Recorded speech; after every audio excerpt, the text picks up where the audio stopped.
I'm Rebecca of Pocketful of Posies. Today's project is the beginning of a set of projects that I'm very excited about. I have been planning this set of projects for a while now, at least a year, and I'm so excited to get started with it. These costumes are going to be all 18th century costumes, and so before I got started on the actual garments, I thought, what does every 18th century costume need? It needs accessories. So that's where I'm starting. I made a new pocket and also a fichu, and I'm really excited to share those with you. So without further ado, here we go. I got to work cutting out my pocket pieces. I used a pattern that came with the Black Snail Patterns Red and Goat pattern, which I also have plans for this year. I chose to make one pocket rather than two, so instead of 4 pieces, I only cut out 2 of the natural colored sheeting cotton. I cut the opening slit on one piece and then drew a couple of designs to embroider. I used a FriXion highlighter to draw them. I am a decidedly amateur embroiderer, so I chose to just outline the designs with a simple backstitch. I also wanted it to look like something embroidered by a beginner. Lucky me, I am a beginner. I imagined the character embroidering this and having no real interest in the art of embroidery. I didn't fuss with perfectly even stitches or anything.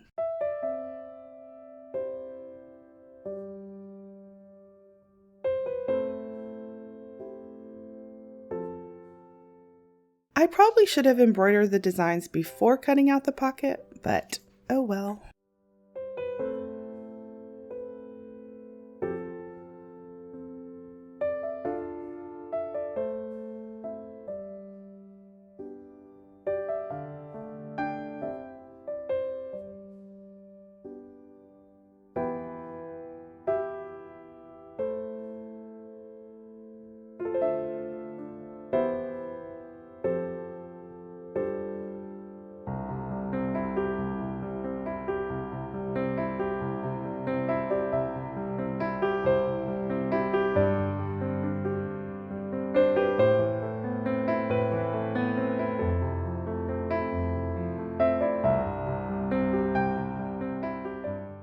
Just the fallen petal left. My stitches did get better the more I did.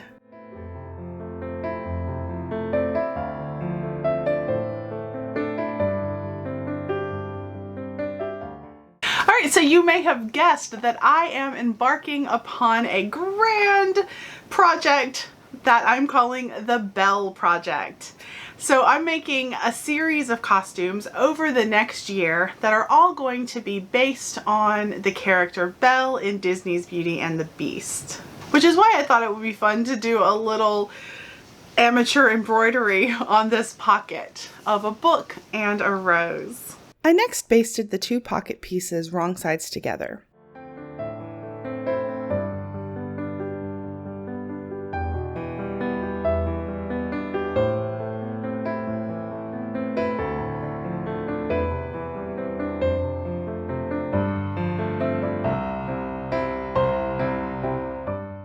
I got to work pinning twill tape around the opening and the outside of the pocket.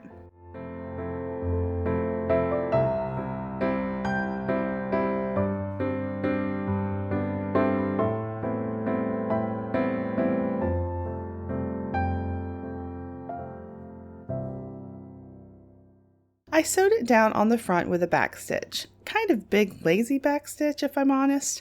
I didn't have any wider twill tape in the natural color, so it was a bit difficult to cover the raw edges, but it all worked out fine. To secure the binding on the back of the pocket, I used a whip stitch.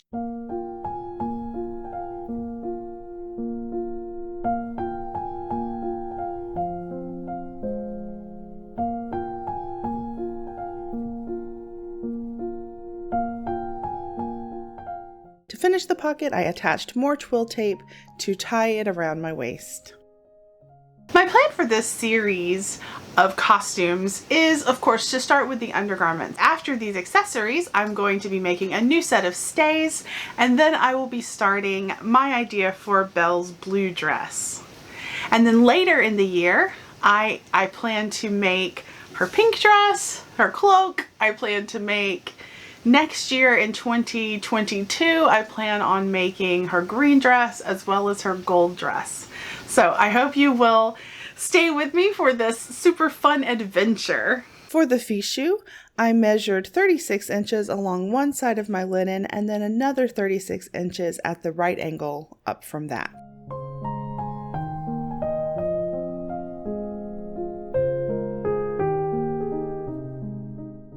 Cutting a straight line on linen can be tricky, so I snipped into the fabric where I wanted to cut and pulled a thread out. It broke a few times, but I just cut to that point and started again.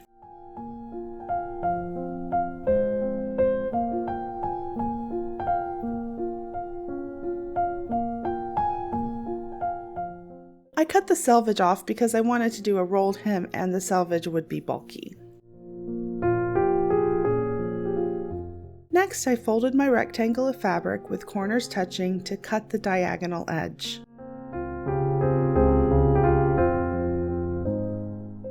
I finger pressed the fold so I could see where to cut.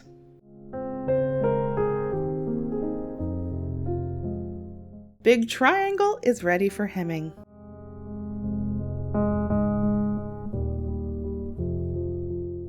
I used a rolled hem by rolling the edge between my fingers, and then I secured the entire hem with a whip stitch.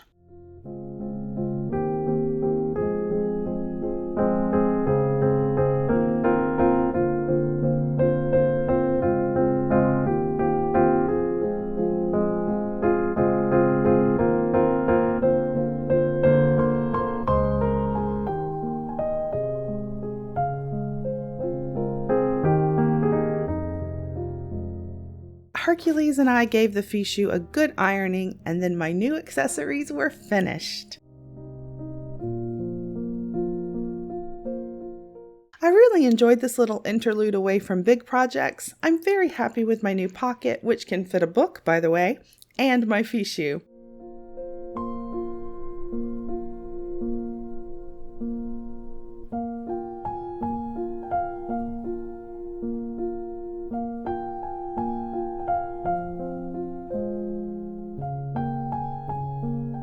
Thor likes them too.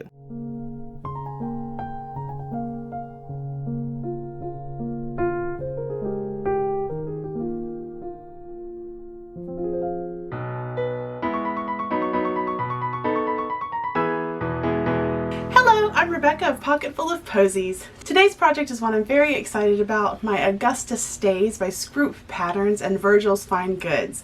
I actually ordered the printed pattern from Virgil's Fine Goods rather than the PDF pattern because I just didn't feel like printing and all that kind of stuff. I'm really excited to share my process of making them with you, so without further ado, let's get to it. Here we go! The pattern suggested a cardboard mock-up, so I gave it a try. I traced around my pattern pieces. I was really interested to see how this cardboard mock-up would turn out.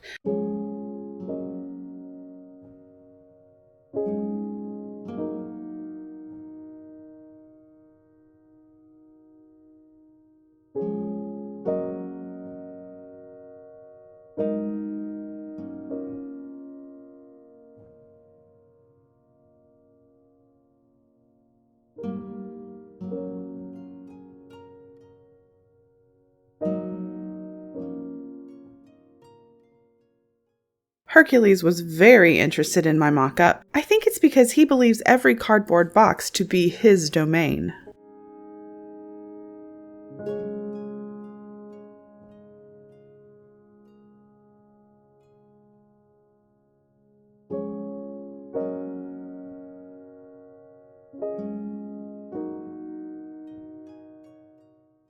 I got all of my pattern pieces cut out. Hercules came back to make sure I read the instructions.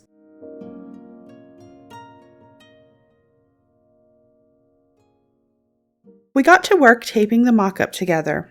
I watched Remember When. It's my go-to background noise.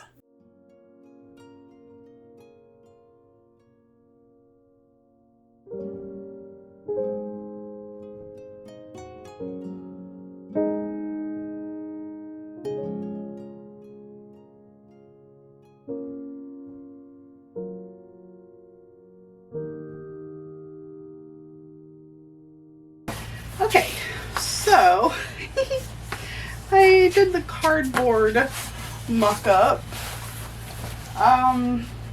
Honestly, it's hard to tell. It seems like it's too big. Now, technically, by the measurements on the pattern, I am larger than the measurements, but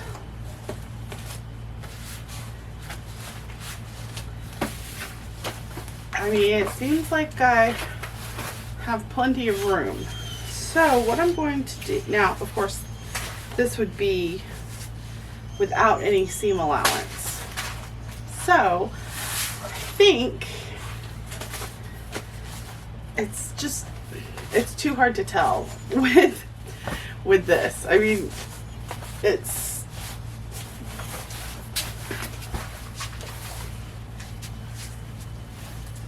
definitely too roomy up top here. However, I think I am just going to go ahead with a mock-up, at least a fabric mock-up. Just going to cut out all of the pieces in fabric and sew them together, because with all of the boning and everything and the seam allowance, I do think it's going to be too small. But with this duct taped cardboard, I can't really tell what it's going to be. So that's that. Mock-up with fabric time. I used canvas and cotton sheeting.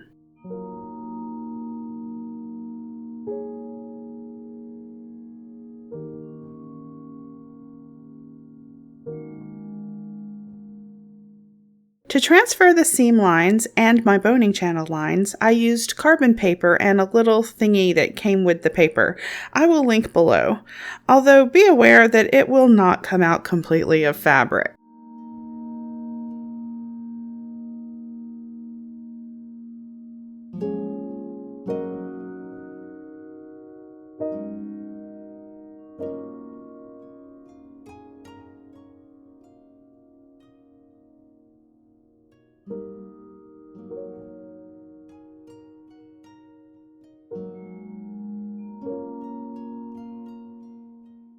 Sloppy boning channel lines. Lovely. I went to the machine and sewed all of the boning channels.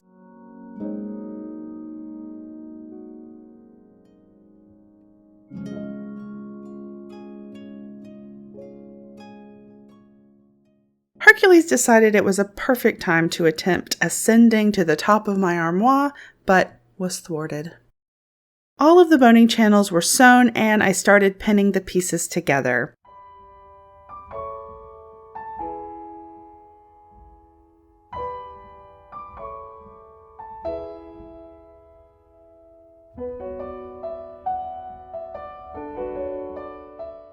I sewed them on the machine and trimmed around the tabs. Next, I poked some holes with my awl so I could lace it closed.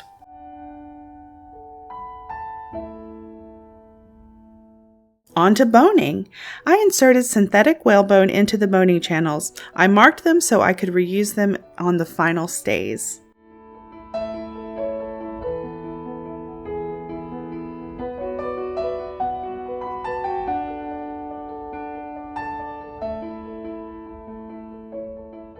It's a lot of boning. The pattern calls for 20 yards, I believe.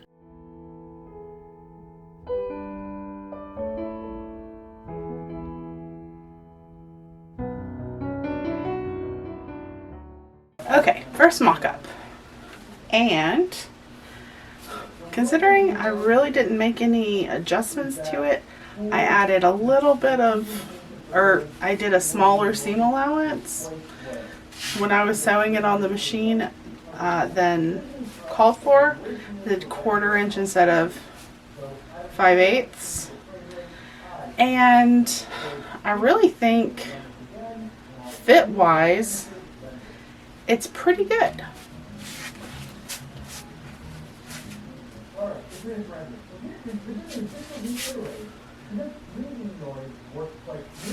The only thing right now, because I haven't attached the straps, this front is kind of just like falling forward. So I am a little concerned that the top is a little too big, but I can make an adjustment there. And also I think when I add the straps on, that's going to make a difference. So I'm going to do the straps mock up, and then I'll just see from there how that changes the fit.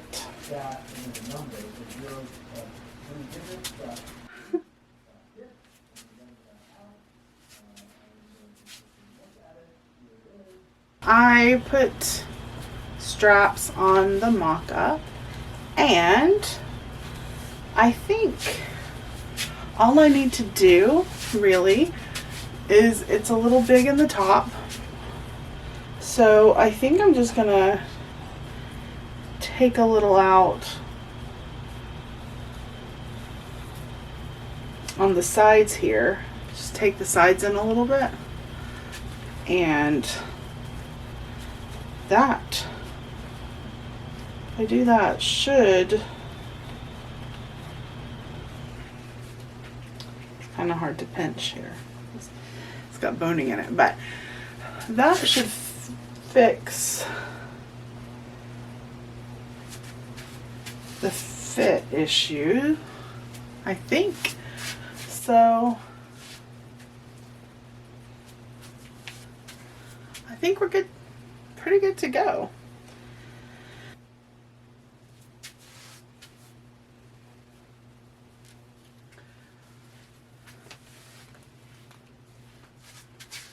All right. After consulting some costuming friends, I opted to redraw the top of the front pieces to make the place where the straps attach a little wider, closer to my armpits. I will also move the strap on the back where it attaches closer to the center back. My initial plan was for the blue cotton to be on the outside and the yellow striped linen to be on the inside as the lining. My interlining layers are canvas and linen. I transferred my boning channel lines, then repeated that on all of the pieces. I tried the wheelie thing, but liked the other thingy better. It was easier to control. At this point, I decided that I liked the look of the yellow embroidered linen for the outside of the stays.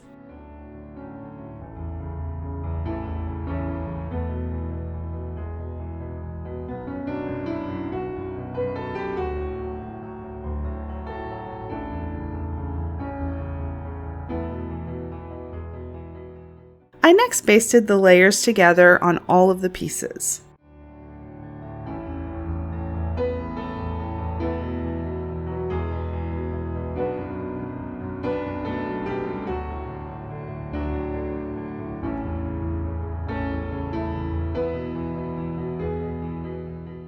Next, I inserted boning into the boning channels, and I sewed these boning channels on the machine. To prepare the pieces for assembly, I turned the seam allowances to the inside.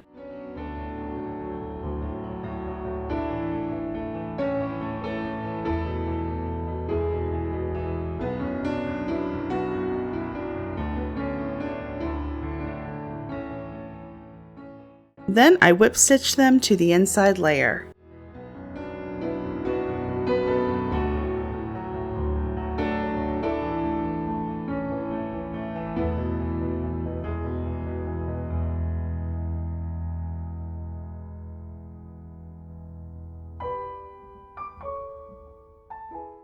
My next step was pinning the straps to the back, incorrectly. I caught the mistake and repinned the straps.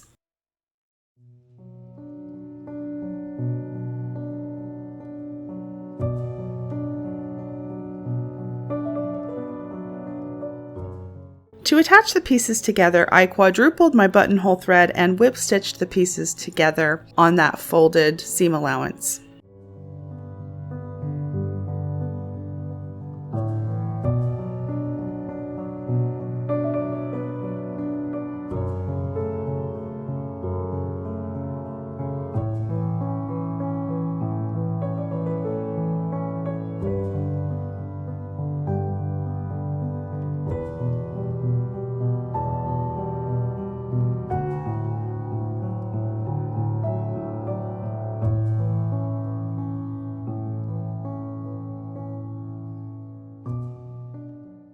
getting to the final steps now. I used my awl to make holes for lacing.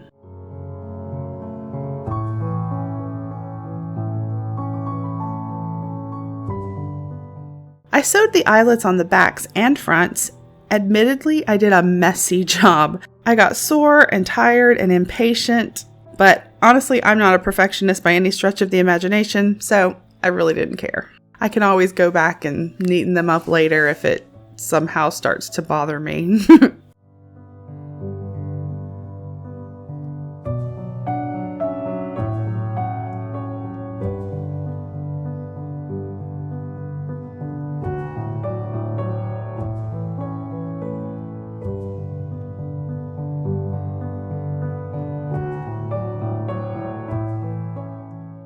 For binding, I actually ordered the wrong width of the linen tape I planned to use as binding, so I temporarily basted this white twill tape on. It should be easy to remove and replace later.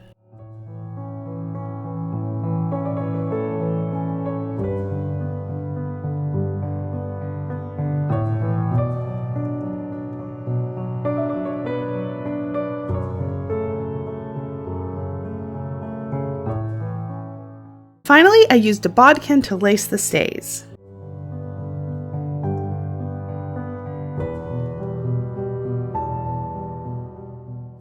I am so glad I finally committed to making these stays. I've had the pattern for a while now. The pattern was really good and easy to follow, and I definitely recommend it. I'm very excited to have this new important base for my Belle project. I can't wait to start working on the rest of the Belle costume and fit it over these stays.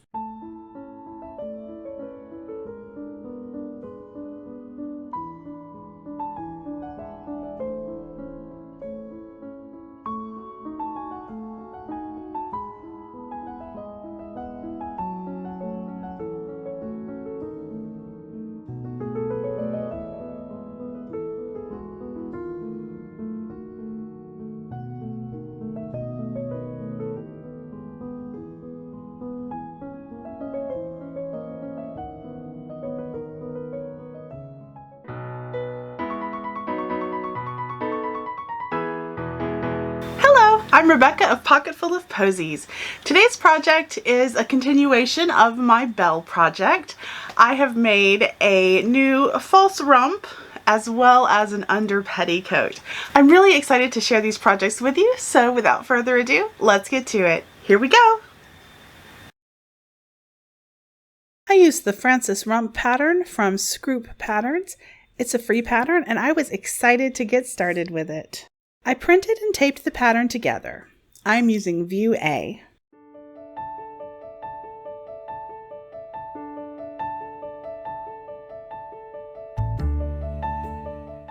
Then I cut it out using the leftover linen from my stays.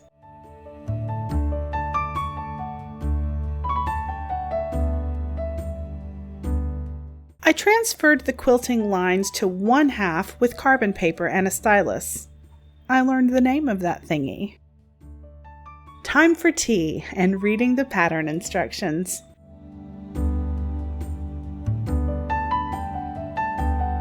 I got to work pinning the curved edges of the top and bottom pieces together.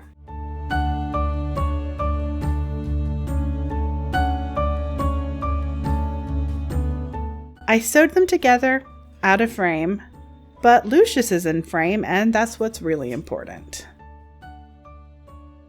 Next, I turned it right side out and pinned between the quilting lines to keep the layers from shifting when I sew the quilting lines.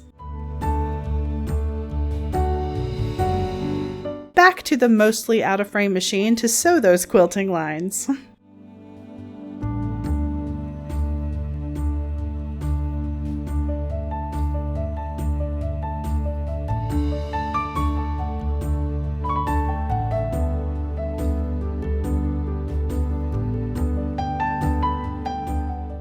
Stuffing time!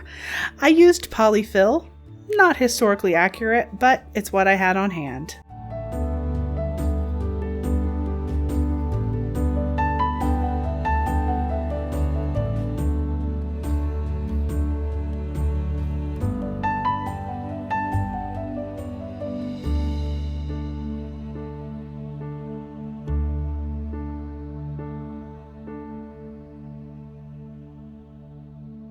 I pinned the opening closed and started pleating. I didn't use as many pleats as the pattern indicated because I was worried it would be too small since my waist measurement is bigger than the pattern extra large size.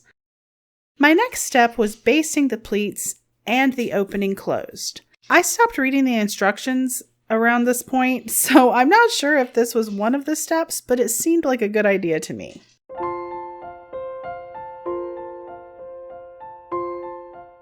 Then I took my 1-inch wide cotton twill tape and pinned it to the top edge of the rump, leaving enough extra twill tape on each side to tie it around my waist.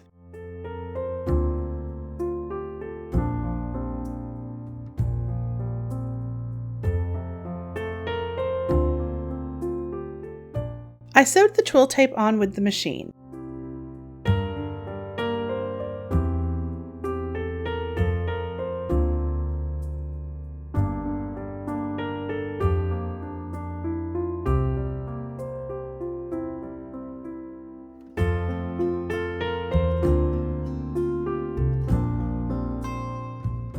After I trimmed the seam allowance, I turned the twill tape over the raw edges and pinned it in place.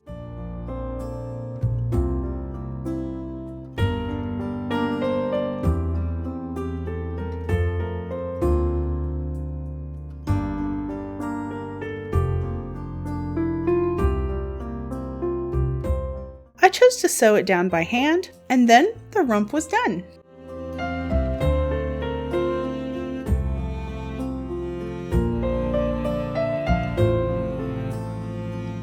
I also wanted to make an under petticoat. I had a couple of yards of linen, so I cut it in half widthwise. I used the pull out a thread method. It broke a few times, but I cut it to that spot and continued on. It gives a nice straight line to cut on.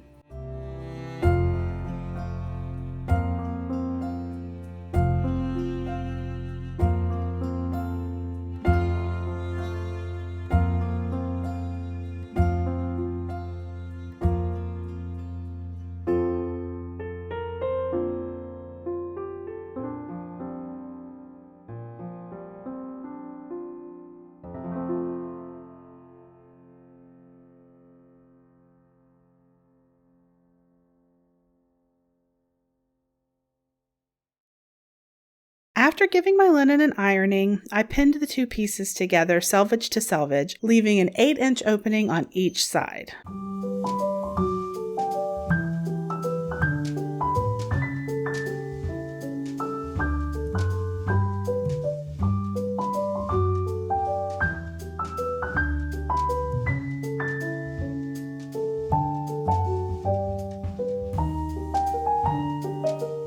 I sewed both sides on the machine.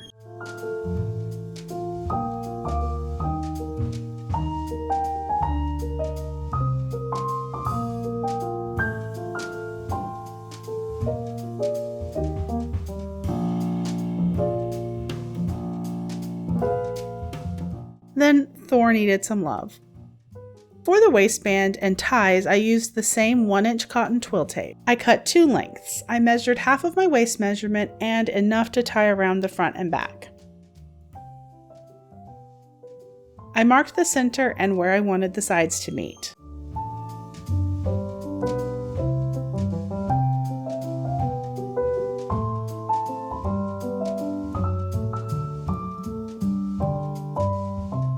My next step was pinning the petticoat front and back to the 2 twill tape lengths. I pinned the center front and back and then the sides where the petticoat will open.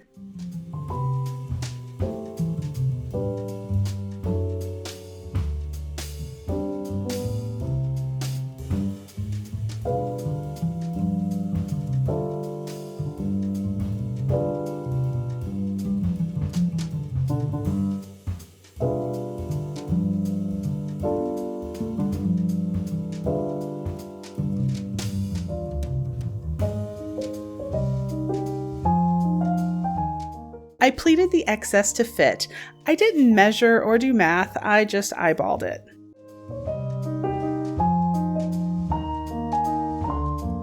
Back to the machine to sew the twill tape to the petticoat top.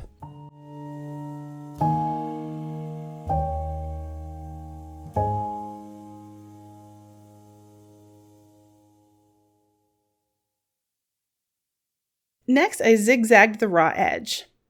There was a plan for that. My final step, or so I thought, was sewing the hem. I turned the bottom edge up a ½ inch and then another ½ inch and sewed it on the machine. So I thought I was finished. I did my hem just on the machine, easy peasy, and then was putting it on Freya and realized I put the waistband twill tape on the wrong side. So I had zigzagged what I thought was the inside, and I was just gonna let it be and have the waistband like this, but that's the inside. So now I am going to just take this twill tape and fold it over that raw edge, or a zigzagged edge, like this.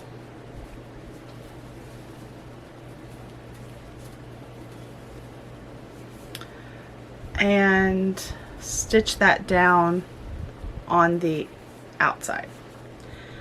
I'm just going to use the machine. I'm not going to do it by hand because this is an under petticoat. No one's ever going to see this. So I fixed my mistake.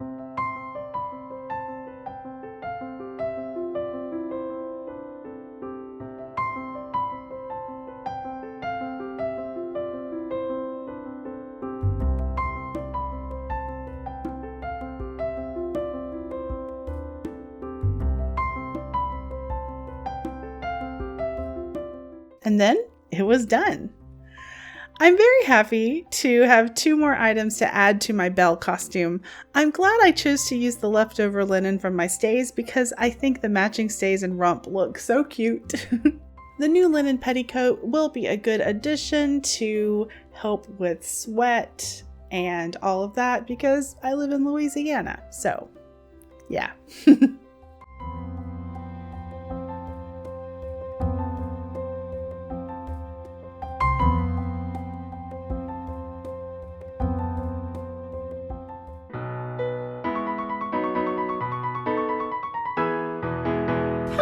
I'm Rebecca of Pocketful of Posies. Today's video, I'm so happy to share with you, is my historical Belle costume. I thought, what would Belle wear in the 18th century? And I decided to start out with her blue dress. As you know, if you've watched any of my previous videos, I am planning a whole Belle costume series. So stay tuned for all of that. And I started out with her blue dress. I'm so excited to share this costume with you. I'm going to go through all of the steps I took to make this costume, as well as all of the mistakes I made along the way. So without further ado, let's get to it. Here we go. I used the Amalia jacket pattern from Scroop Patterns and Virgil's Fine Goods. I'm using View A. I cut and assembled my pattern pieces and got started with my first mock-up. I used the largest size to see where I would need to adjust. I realized I pinned the straps on incorrectly and fixed it. Okay, so we are definitely going to need more room. Seems short in the back. And then the sleeve.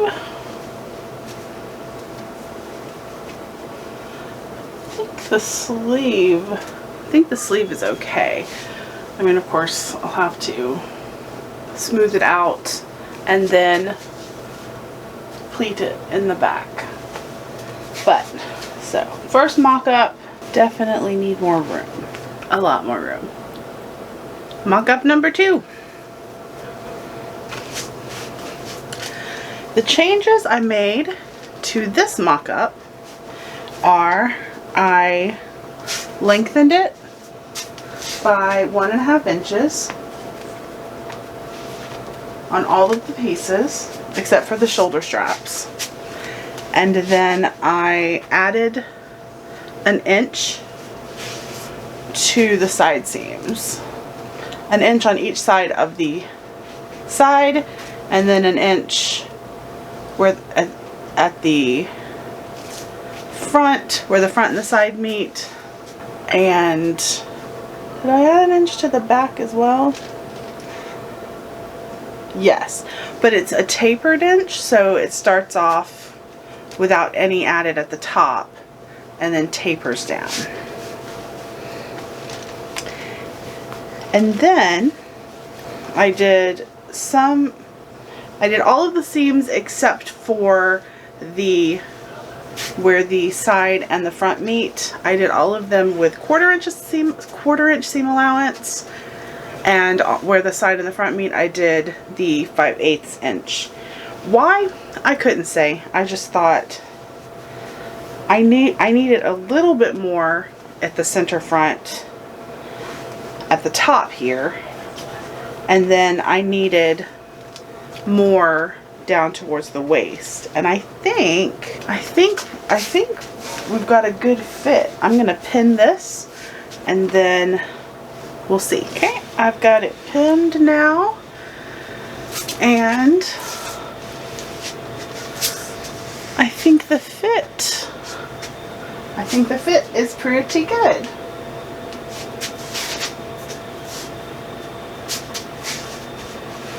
Okay, on a closer look, I realized I had way too much room in the back, so I took the back seam in a little bit. I just, instead of the quarter inch seam allowance, I did 5/8 like the pattern said to. And then I also took in the side back seams to, not at the top, but I kind of tapered down to where I had a 5/8 seam allowance down towards the bottom. And I think that has helped the fit. It's just, of course, pinned, so it's a little uneven, but I think this is gonna work. So now I'm going to trace out a new pattern based on these changes and go from there. I'm excited. I am finding myself full of confusion at the moment. My mock-up has gone well. I'm pretty much done with the mock-up. Then I started looking at the outer fabric because I used the lining pieces for the mock-up, which is what the pattern says to do. And there are no instructions in the pattern for how to size up the outer fabric pieces. So considering I had to add a good amount of inches, I am assuming that the outer fabric pieces are going to be too small if I don't grade them up. But I'm not sure how to do that. Now, one of the pieces, the side front, I added width to each side, and I also lengthened it. And I have already lengthened all of the pieces for the outer fabric as well. But 3 of the pieces have attached skirts. So I could add width here on the sides like I did on the other pieces, but then I think I will need to add skirt width to the skirt pieces as well. At least that is what I am assuming. But that might work. I'm not sure, honestly. I have no idea. I'm assuming that will work, and so I'm wondering now if I should make a mock-up of the outer fabric as well before cutting into my linen. It seems the most prudent option. So maybe I will do that. Maybe I won't cut the full length of the skirt pieces, just part of it just so I can see how it lays, and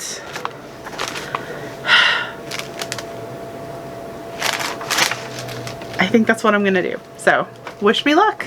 I made a mock-up of the outside pieces and I just fit it over the lining. Now, I did add some width and all of that stuff to see how it would work. And for some reason, even though I added the same amount that I had added to the lining, the side piece ended up too small. So I have adjusted that pattern piece and I have added about 1.5 inches on either side. That's about how much excess I had in the lining at that part where that is. So I think that should work. I'm still not sure whether I should add additional skirt or not, but because it's pleated, I think I will go ahead and add at least the same amount that I add to the size. I'll add the same amount to the skirts because it's going to be pleated. So here we go. I guess I should apologize for forgetting to turn my fan off in the previous clips. But just realized, oh, hey Hercules, you want to come sit with me? Hey, come here. I just realized that I left a piece out of my outer fabric mock-up. The side front piece. Somehow I did not cut it out. So that would explain the huge difference in fit between the lining mock-up and the outer fabric mock-up. So I'm gonna fix that. Hercules is here to lend his support. And there we go. We may not have a video this week at this rate. We'll see. I fixed my outer mock-up mistake and it matched up with the lining mock-up, so I got to work with the real lining fabric. I'm using a white printed cotton. Hercules and I marked the notches.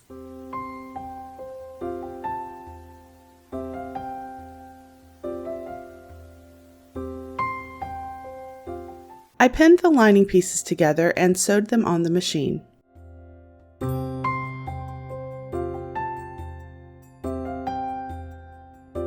After sewing, I ironed the seam allowances in the directions the instructions said to.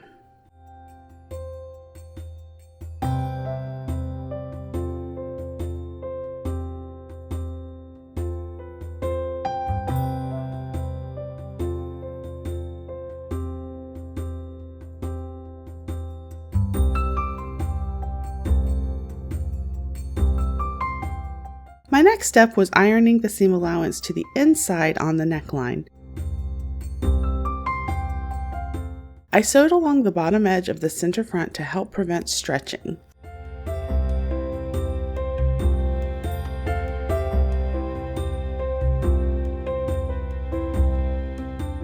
I basted the neckline to the inside.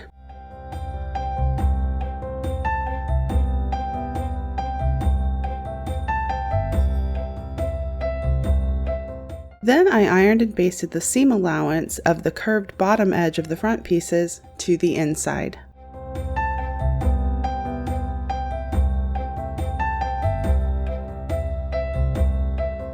Excitement! Time to cut out the blue linen. I pinned and drew my added width needed. I took a break from the jacket and worked on the petticoat a bit. For the petticoat, I just used 2 full width panels of my blue linen. I pinned it on over the rump to get my hem length correct. These are not the final pleats. Jacket assembly time. I started by pinning the back skirt seam. The instructions suggested a mantua maker seam or a felled seam. I decided to try the mantua maker seam. For this seam, right sides together, you baste the seam in place, and then you trim down the seam allowance on one side, and then you fold the wide seam allowance over the one you trimmed, enclosing the raw edges. And then you sew it with a hemming stitch, catching 3 layers, both outer layer and folded seam layer with each stitch. These are according to the directions, and I am not entirely sure that I did it correctly. Then I pinned and sewed the back seam with a back stitch.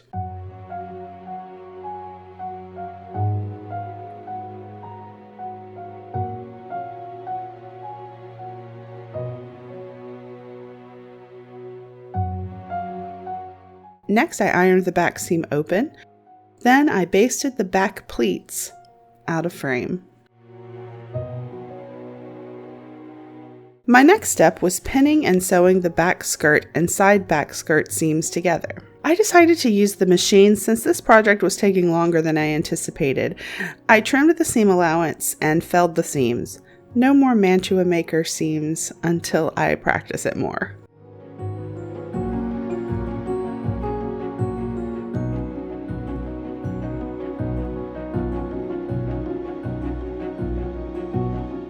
I pinned the pleats at the back and side back seams. I did some sewing at work. I pinned the back outer piece to the lining, wrong sides together.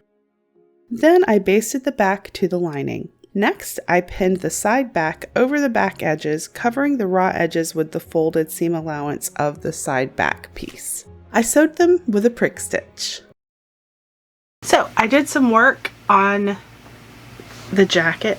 Hey, Loki came in to see me. I did some work on the jacket at work because I had some students who didn't come to their lessons because they were on vacation. So I got some work done, and now I'm going to continue on putting the jacket together, mounting it to the lining. Hey now, everyone's in here now. So off we go. Checking the directions, always a good idea. I basted the pleats at the back and side back seams.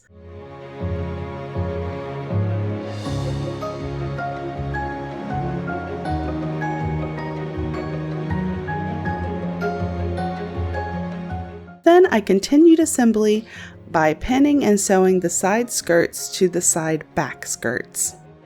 Next, I basted the side back to the lining.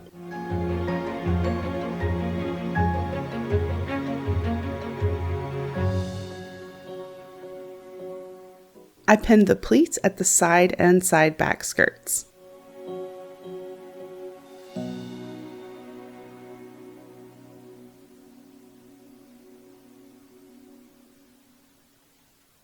Then I pinned and sewed the side over the side back, covering the side back raw edges. The next step was pinning and sewing the front skirts to the side skirts. The instructions next said to turn and hem the first 5 inches of the front skirt edge.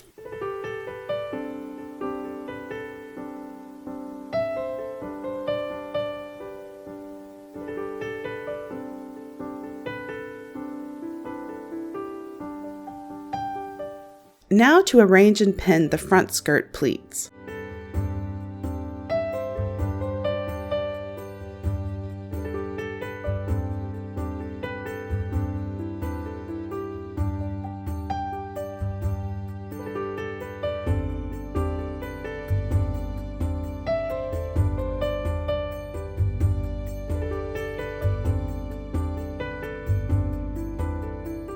Hercules was ready to be done with this project. I basted the front skirt pleats.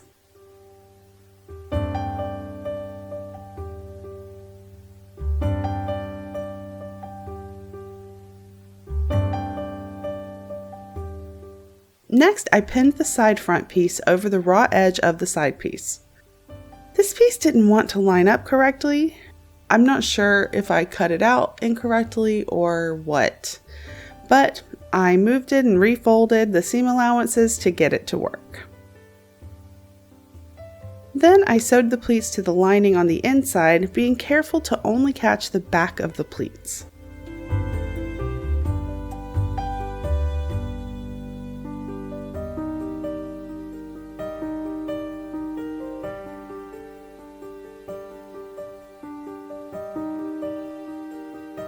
My next step was smoothing the front pieces over the lining and turning the bottom edges under.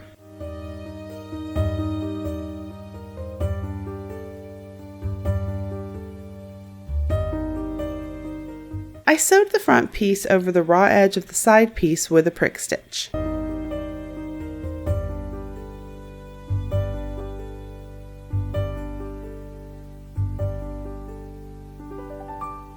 Then I got some kisses from Loki and Thor. Alright, we are approaching the finish line with this project. I have put all of the panels on, all of the pieces of the outer fabric on, and used a prick stitch. And so the next step, and of course this isn't going to look right on Freya right now because she's not wearing my stays. She's wearing a corset. So I need to put my stays on and try it on myself. But I'm pleased with how it is turning out. And yeah, so I'm going to do the strap, lining strap, put that on, and yeah, then we're keep on keeping on. Next, I attached the lining straps with the seam allowance to the outside. I took a little break and worked on the petticoat. I pleated the petticoat and pinned linen tape to use as the waistband and ties.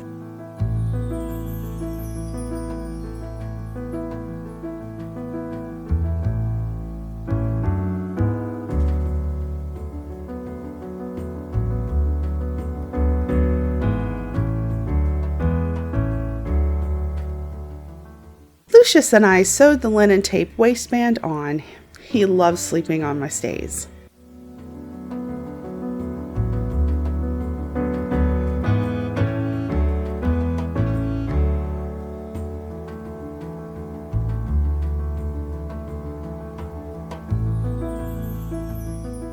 Then I turned the tape over the raw edges of the petticoat waist and whip stitched it down.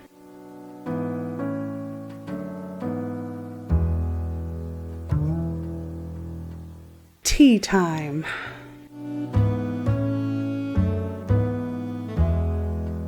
I put the petticoat on Freya to check everything.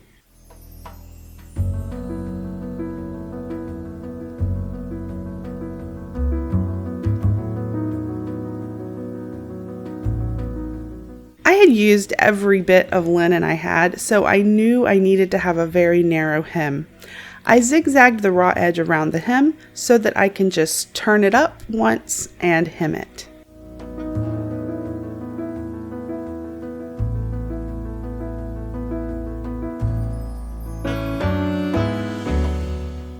All right, we're getting near the finish line. I still have to put my stays on and fit the jacket before doing all the finishing with the and putting the sleeves on and everything. So I need to fit that so I can fit the shoulder straps first. But I've been working on my petticoat. It is halfway, a little over halfway hemmed. So I'm going to keep doing that because I can't put my stays on until Chris is here, and he's not here at the moment. So I will, yeah, keep on going. Okay, so I am fitting this jacket here. Now, one thing I am not sure about, the lining is fitted in the front well, but it looks, or it's loose in the back. I'm going to put the bum roll on and see.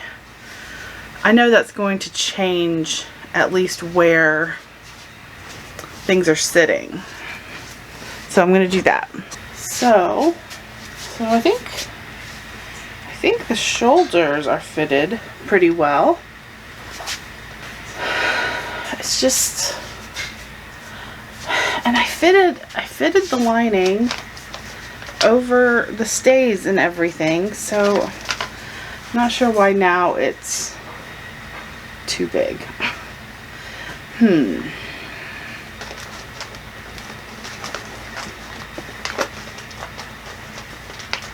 gonna go look in the mirror and see. I decided not to worry about the looseness in the back. Hindsight, that was a mistake.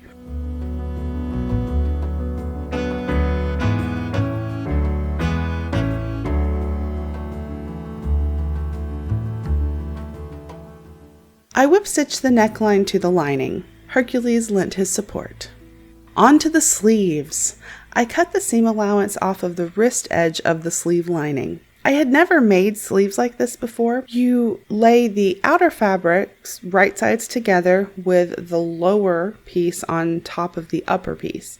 And then you put the sleeve linings right sides together with the upper on top of the lower. And then you sew all 4 layers together along the back seam line. And then next I did make a mistake. I sewed the outer pieces together along the short inner seam. I should have sewed the lining lower piece in as well. Then I folded and pressed the seam allowance in on the edge of the upper lining piece. I folded that pressed edge over the raw edge, and then I just whip stitched them together. Next, the upper edge of the sleeve and sleeve lining are basted together. The wrist outer fabric is folded over twice to the inside, covering the raw edge of the lining. I basted the sleeves on to check the fit and pleat placement.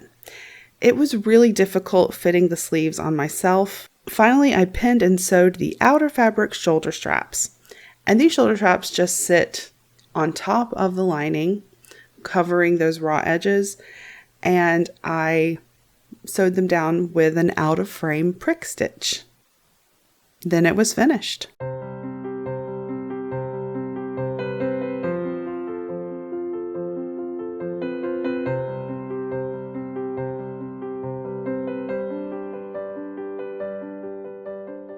On the whole, I am happy with the result. I do intend to do a few fit fixes.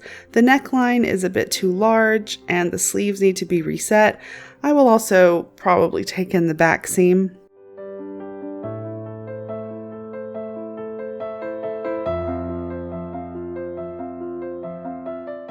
Even with the fit issues, I really love this costume. It feels like something Belle could have worn, and that makes me happy.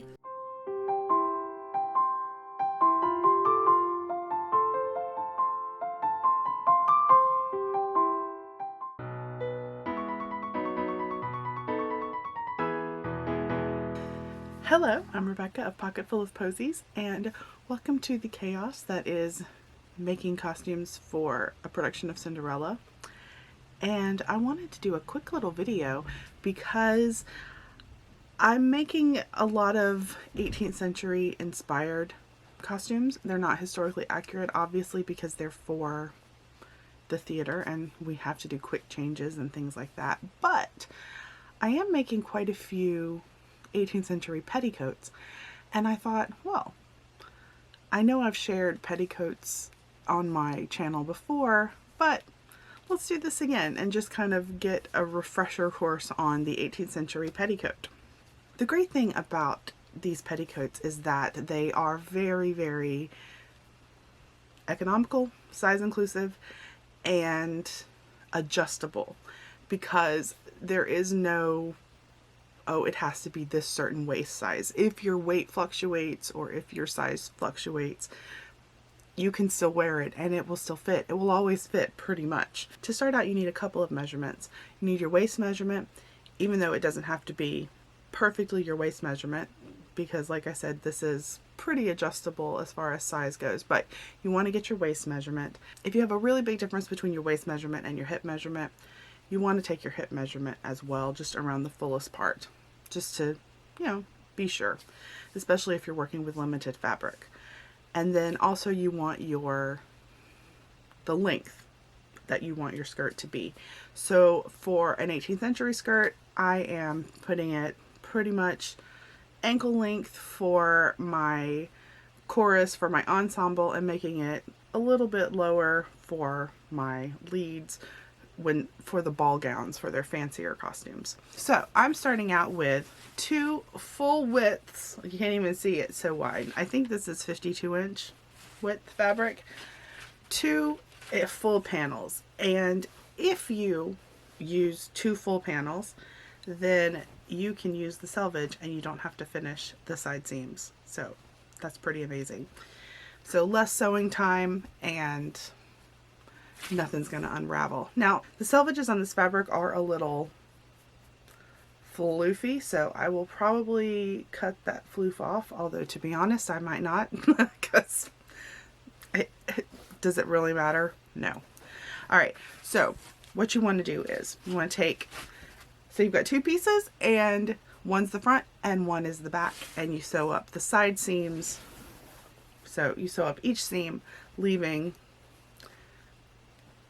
8 to 10 inches at the top on both sides. So basically you have openings on both sides, but don't worry because they overlap a little, so it doesn't matter if your side seam is open. Now, if you wanted to really secure it, I suppose you could put snaps or hooks or something like that if you were worried about, you know, someone seeing what's going on underneath your skirt. But the skirt has enough volume, and like I said, it overlaps, so it's not really an issue. And also you can wear an 18th century pocket underneath and then access the pocket.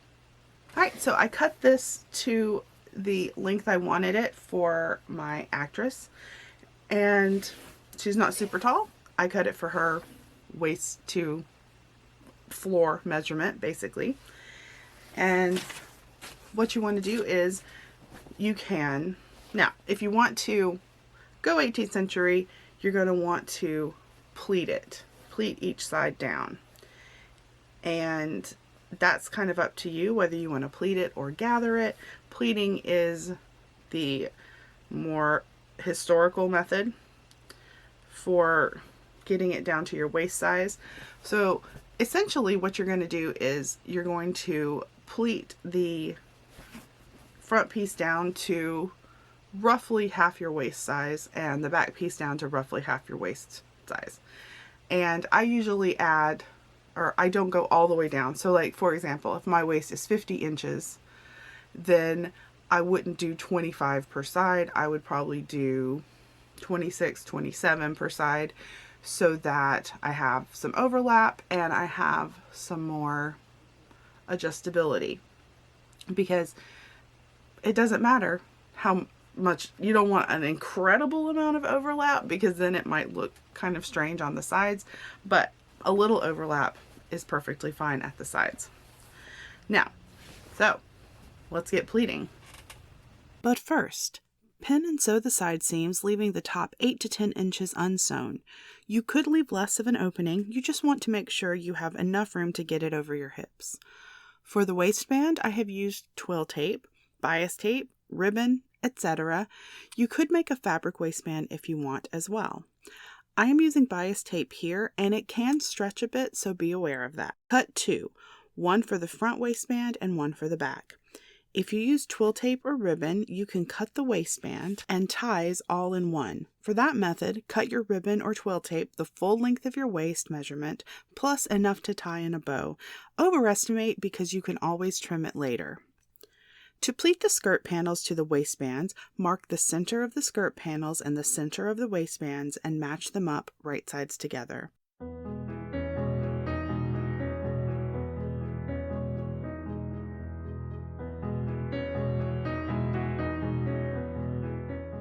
Next, fold over the ends of the bias tape and pin it to the edges of the skirt panel. Then start pleating.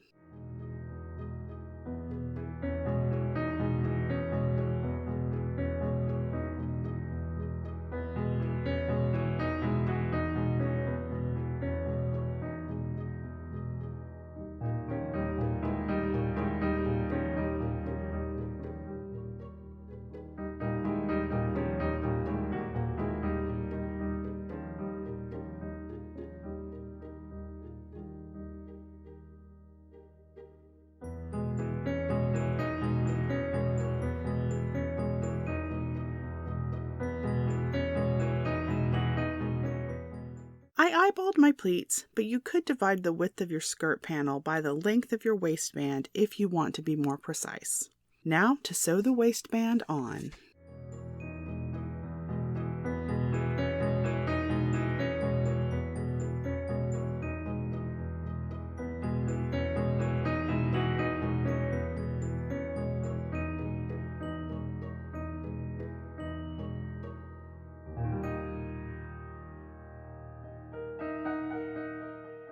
For my waist ties, I used 1/2-inch twill tape, cut to the waistband length and more for tying. Cut 4 of these, 2 for the front sides and 2 for the back sides.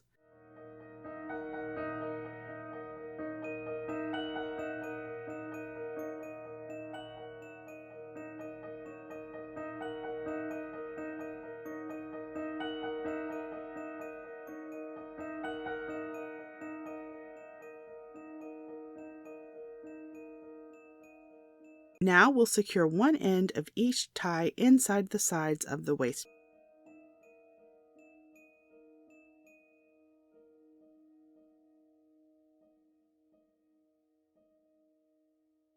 Go ahead and fold over and pin the waistband to the inside. To secure the ties, I sewed a couple of lines of stitches over the sides of the waistband, catching the ties inside. Then I sewed the waistband down on the inside of the skirt panels. You could do this by hand very easily as well. And doing it by hand means that you'll see less of it on the outside, so you might prefer that look.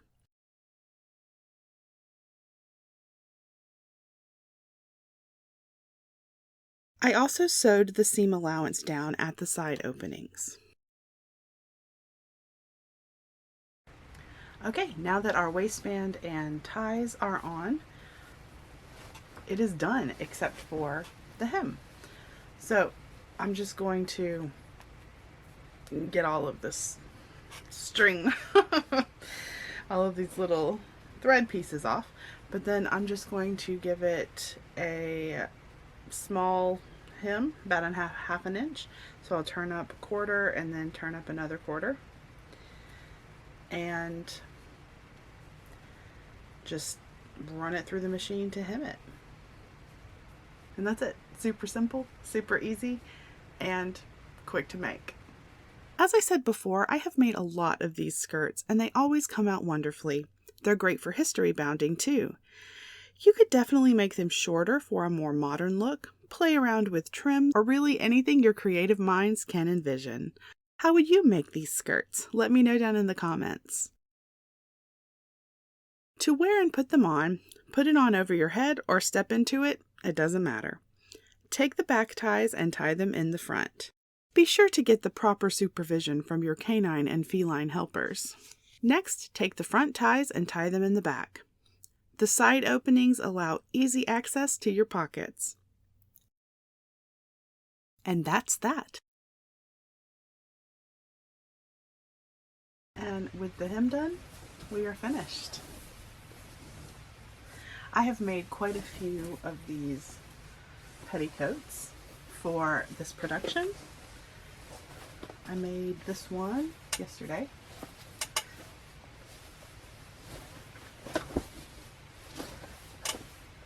For the stepmother. And each one took me between an hour and 2 hours, maybe an hour and a half.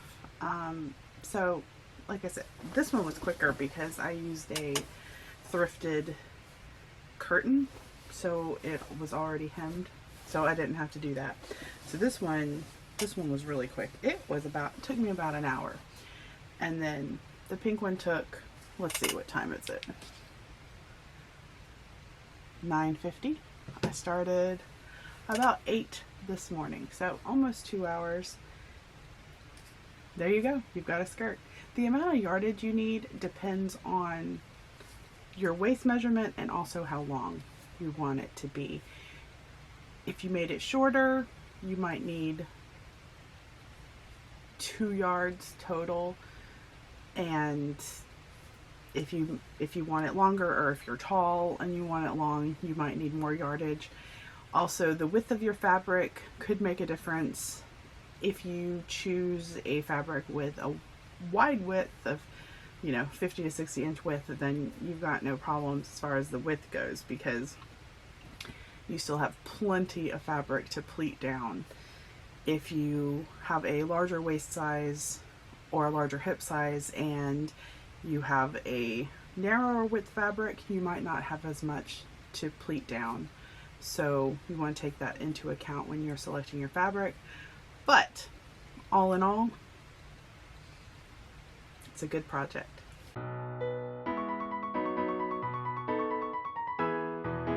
Hello, I'm Rebecca of Pocketful of Posies. Today's video is another installment of historical casual wear.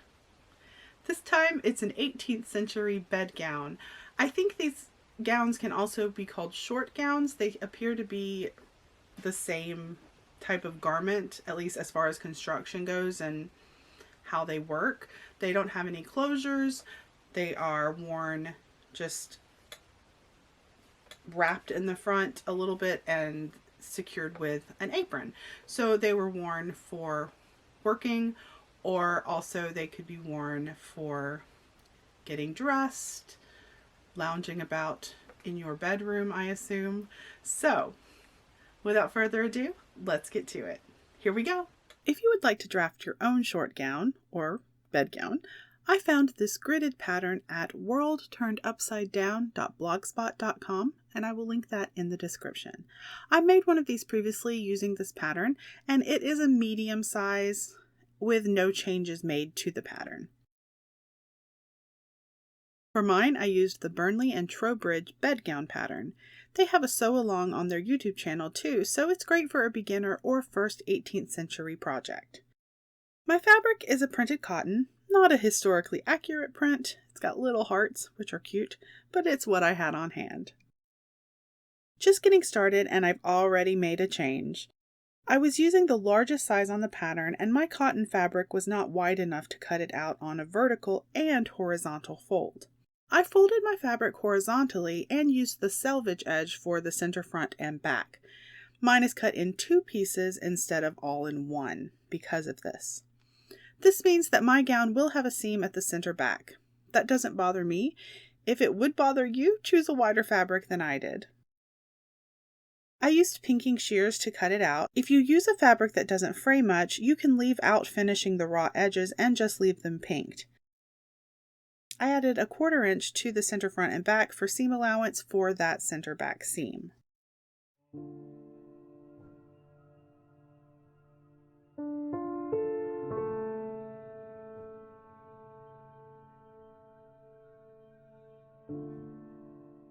My first assembly step was pinning and sewing the center back seam. I then cut the neck opening.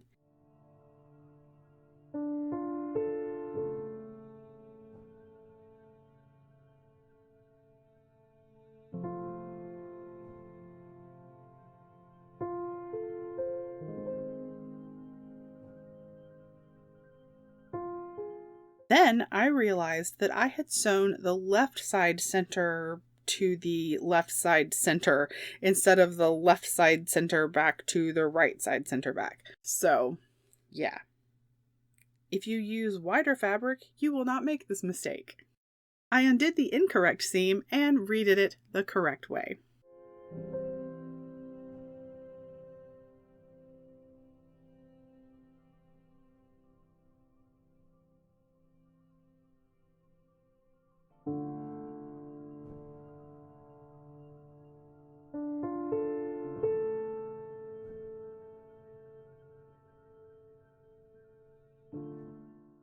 Okay, so I fixed my mistake, and now there is a center back seam and the neckline, which, did I mess that up too? Possibly, but that should be easy enough to fix. And then the front is open. So now I'm going to attach the cuffs.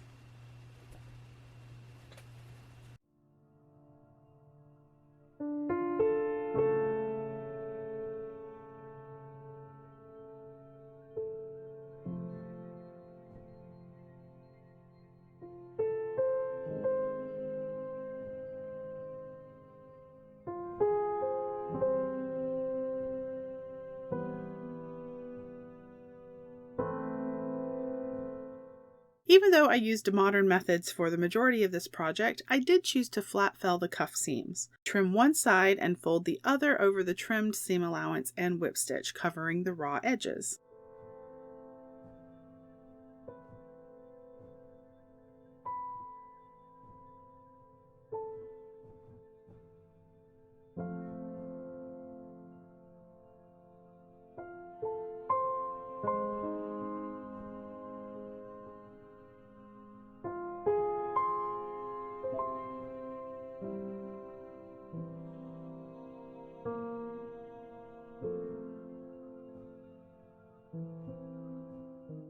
The next step is sewing the side seams from the bottom edge up through the bottom of the sleeve cuff.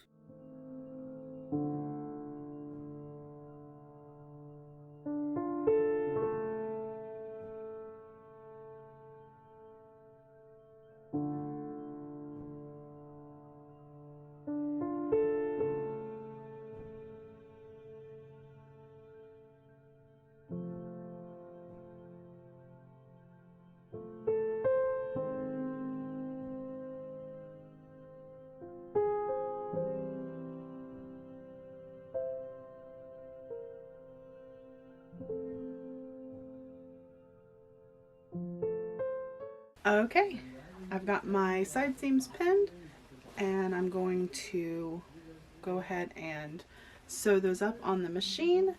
You could, of course, do this entire thing by hand, but I'm not gonna. No way. So I also am not going to flat fell the seams because I pinked them, and that is good enough for me. If you don't care about historical accuracy, then what's the point? And what even is historical accuracy? Seriously. So you could pink your raw edges if you've got a fabric that doesn't fray too badly, or you could flat fell them and do it by hand, or you could flat fell on the machine if you wanted to do that. You could also zigzag your raw edges. And since I'm going to be using a 1/4 inch seam allowance instead of a 1/2 inch seam allowance to give myself a little bit more room, I'm really not worried about it. I'm just gonna leave them pinked. If they start to fray after a few washes, maybe I'll zigzag, but probably not. So off we go.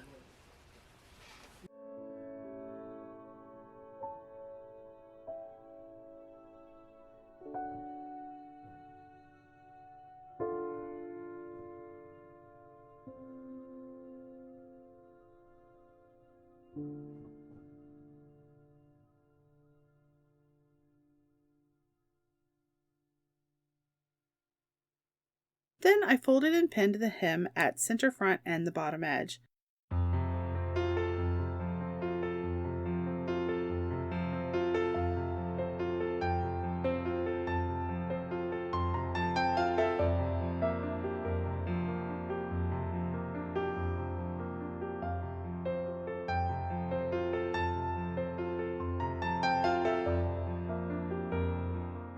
Time for the collar.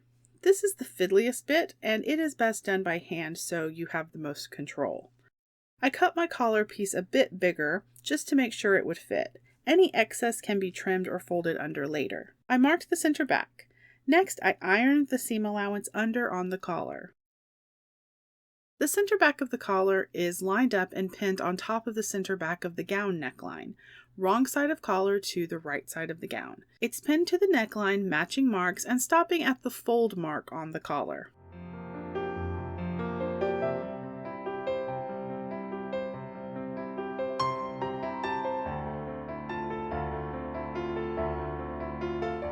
The collar is whip stitched to the neckline, making sure to cover the raw edges of the neckline.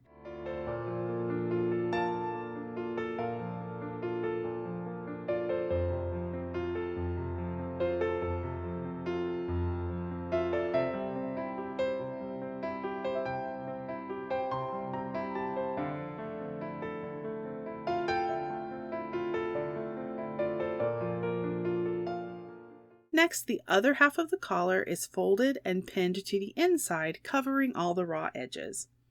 The top of the center front opening is folded to the inside and raw edges are turned under.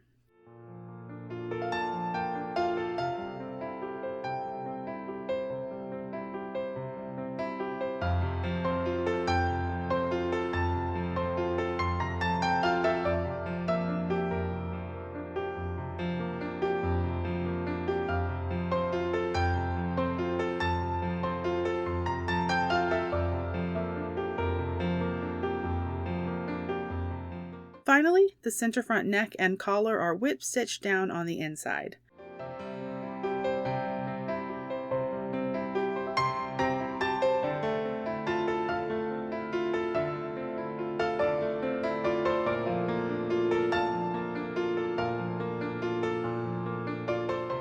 Hercules was helpful, as always.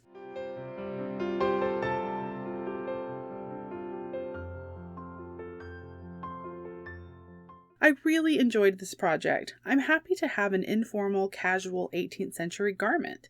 I paired it with my blue linen petticoat, Augusta stays, and linen shift and linen under petticoat. It's held closed with an apron. You could add a pin for more security if you wanted. This short gown or bedgown is a fantastic project if you're wanting to get started with 18th century historical costuming. You could wear it without stays underneath if you haven't gotten to making any yet. Be sure to check out Burnley and Trowbridge's other 18th century sew-along videos for more beginner projects. Do you have 18th century projects in the works? What are you working on now? Let me know in the comments.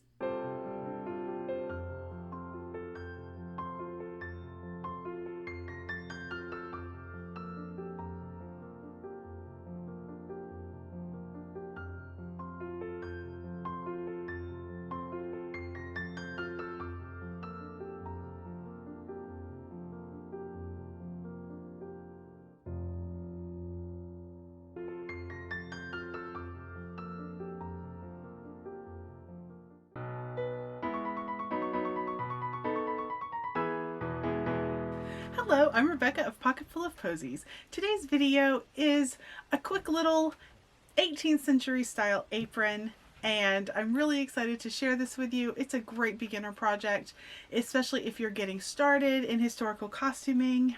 It's pretty hard to mess up. So without further ado, let's get to it. Here we go. For my apron, I'm using up a scrap of linen left over from another project. I'm using the full width, selvage to selvage, and my length is about 34 inches before hemming. Cotton or linen work best for workwear aprons that will get washed often. To get a clean, straight edge, I drew a thread out and cut along that line.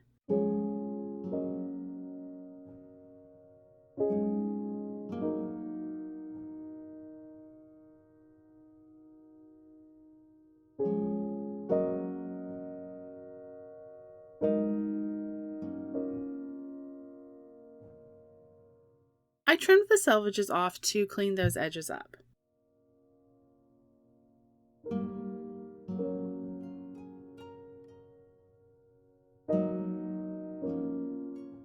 Next, I marked the top center with a pin, and I marked it with a pencil in case the pin fell out. This will also help me remember which edge is the top of the apron. I finger pressed the hem along the sides and bottom edge, 1/2 inch, and then over again. Finger pressing works really well on linen.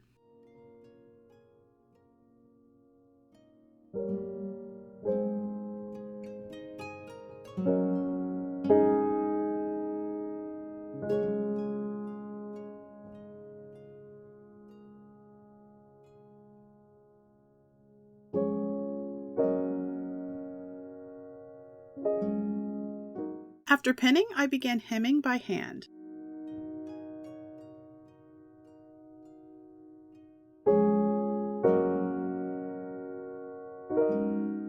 Then I thought, let's time this project. I had been sewing for about 5 minutes when I started the timer and had taken about 30 minutes to draw the thread and cut out my apron and everything. Hercules supervised my hemming.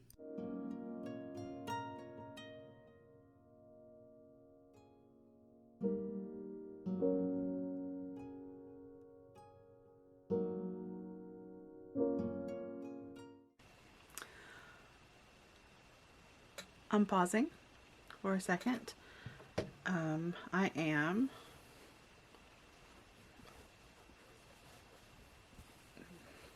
3/4 of the way done. So I've hemmed one side of the apron, I've hemmed the bottom, and I just have the final side left to hem. And then we will put a waistband on.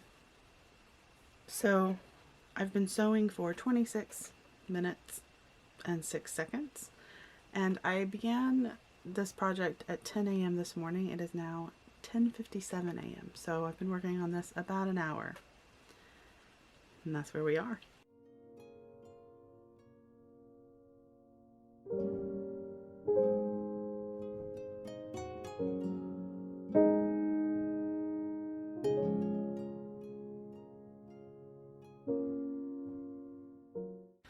So, all in all, about 45 minutes hand sewing for the hemming, because I sewed for about 5 minutes before I thought to start a timer. For the waistband, the width of the waistband is completely up to you. It depends how far around your waist you want it to go and your size. So for me, this piece right here is what?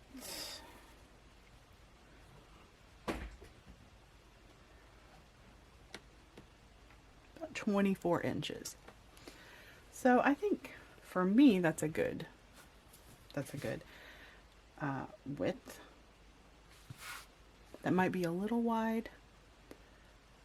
That's roughly half of my waist measurement. And so with seam allowance and everything, I think that will work out for me.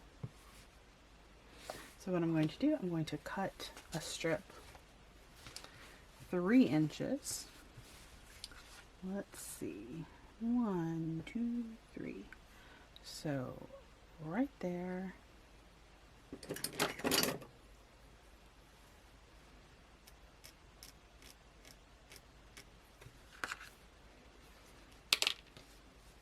Then I'll pull a thread and get it cut and trim the selvage.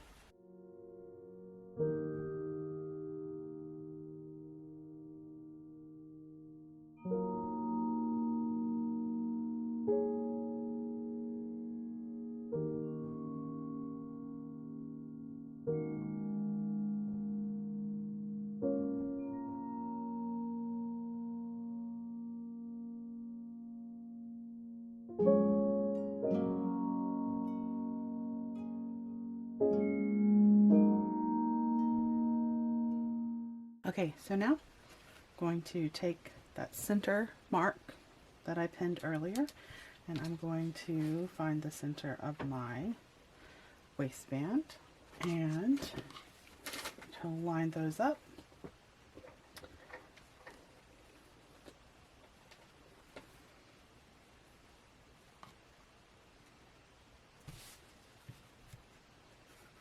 Right sides together.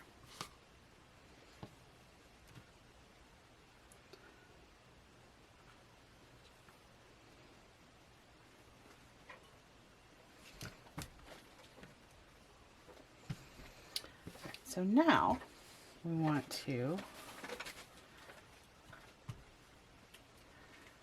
fold over the ends.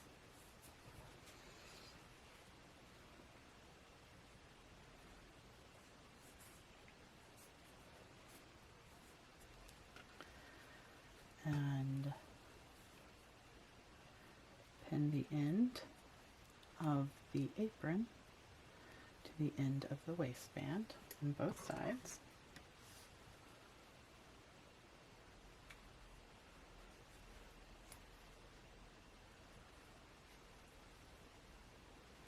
And now we pleat. You can pleat it however you want. I'm going to do a box pleat in the center.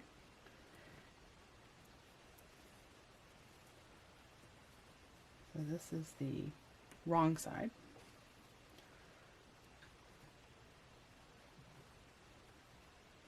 I'm just eyeballing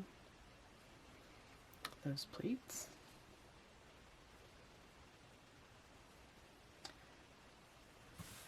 So by the little box pleat in the very center. And then I'm just going to do knife pleats till I get to the end. I haven't measured. You could do math and do this very scientifically, but I'm not going to.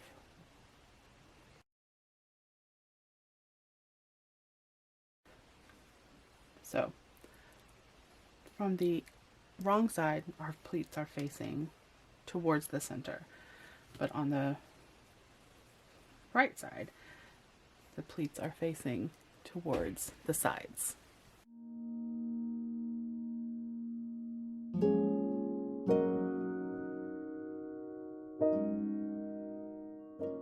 Okay, so here is where I'm going to save a little time and use the machine to sew the waistband on. You could do this by hand with a back stitch. That wouldn't take too long, but I'm going to use the machine on this part.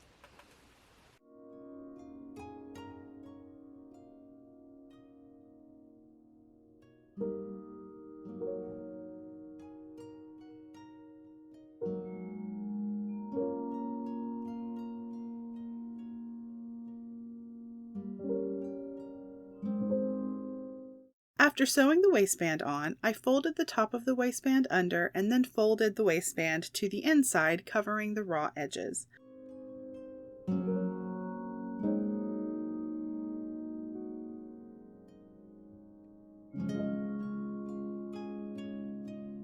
For ties, I used 1-inch wide twill tape.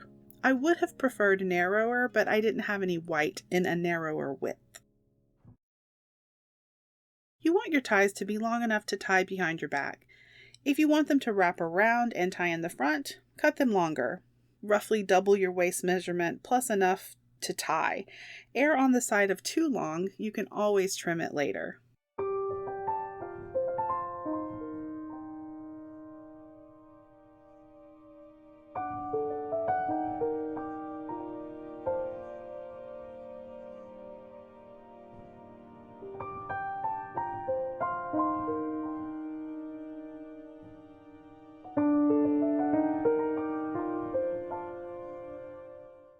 Alright, I'm going to stop the timer here and pick up later, or tomorrow probably, because I have to get ready and go to work.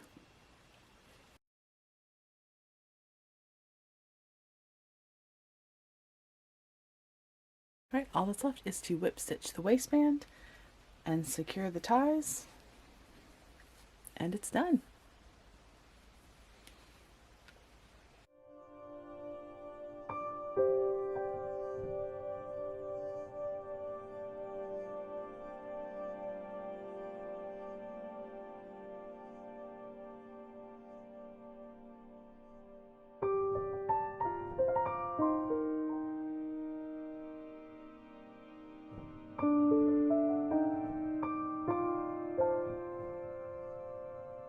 So my sewing time was an hour and 25 minutes plus 5 minutes before the timer started and about 30 minutes of prep time, so around 2 hours total. This is a great quick historical project. I did it mostly with hand sewing. If I had hand sewn the waistband on, it would have probably taken 20 or so minutes. This is also a perfect first historical project.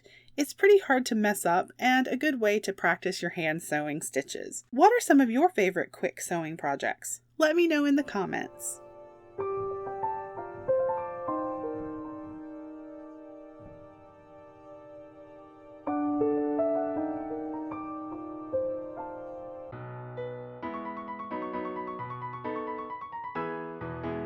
Hello, I'm Rebecca of Pocketful of Posies. Today's video is my first foray into 18th century menswear. I followed a pattern guide and a tutorial by Ora Lynn, and I will link all of that in the description below so you can try it as well. I enjoyed working with this pattern, and I mean, when I say pattern, it's just a general guide because 18th century men's shirts are pretty much just squares and rectangles, but I used Oralyn's video tutorial to guide me through how it all goes together, and I will link that in the description below for you to follow along as well if you would like to make your own 18th century men's shirt. So without further ado, let's get to it. Here we go. Oralyn has a kind of a basic 18th century men's shirt pattern guide.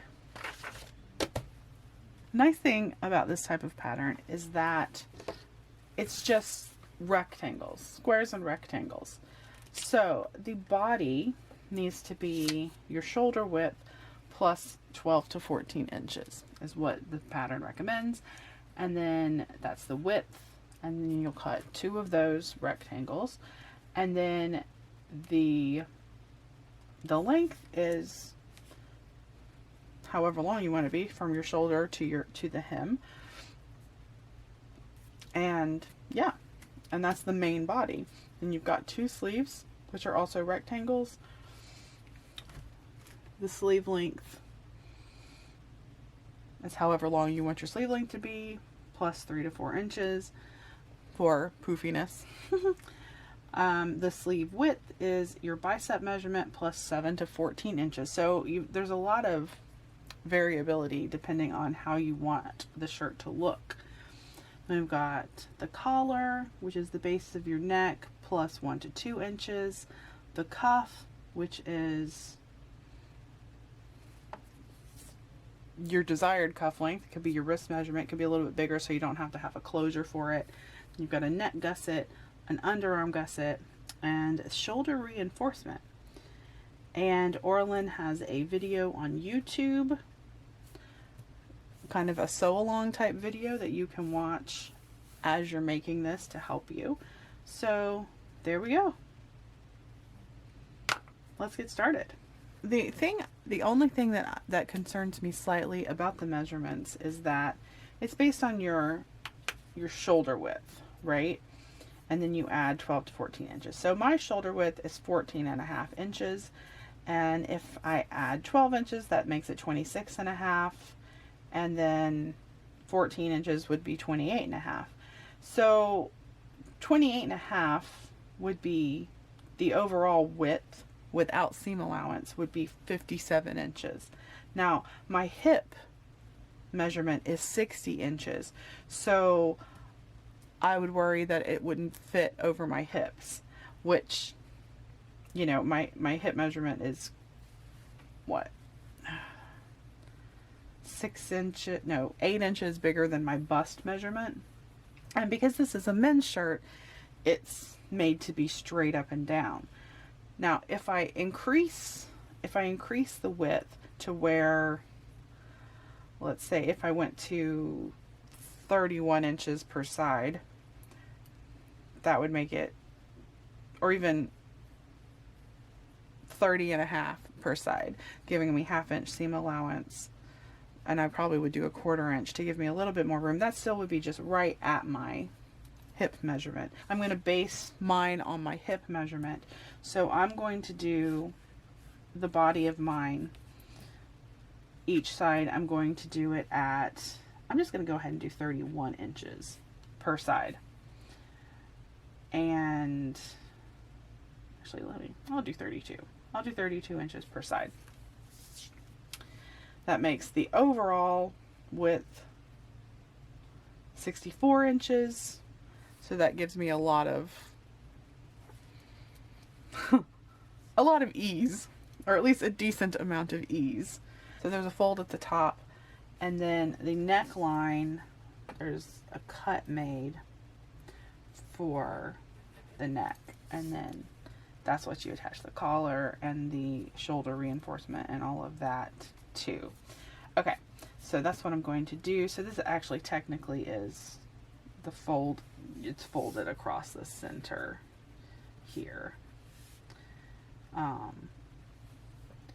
And then, yeah, the length. Okay, now let's do this. Okay, I am using some cotton voile, and I have some linen, but I was saving it for a different project. I'm probably going to use it for this chemise, or I'm going to make it a camicia for Italian Renaissance. But So let's see, let me measure. So we're gonna do 32 inches here.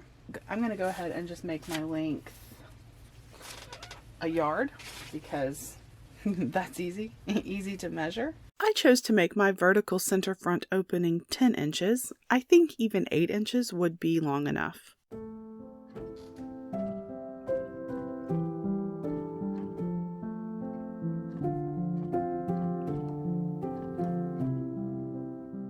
I marked and cut my horizontal neckline opening and then cut my center front vertical opening.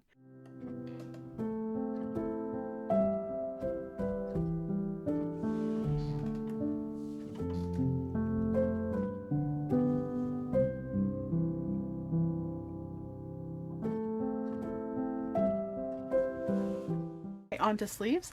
My bicep is 15 inches. So adding 7 inches makes that 27, and that is exactly how wide what I cut off when I was cutting the body is. So I'm not going to make them super poofy. They're going to be, you know, only relatively poofy. All right, and then the length is, let's just do a square. Let's do 27. Now let's do 25. Let's do 25 inches. So we will cut that there. I tore along the grain line and marked the top of each sleeve piece.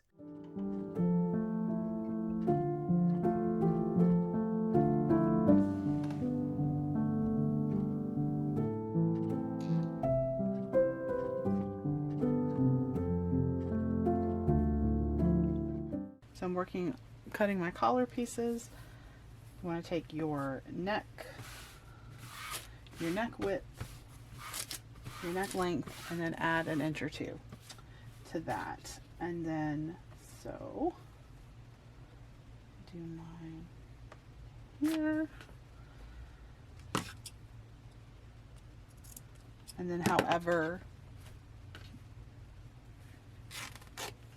tall you want your collar to be. So I chose 5 inches. So mine is 21 by 5. And you cut two of these.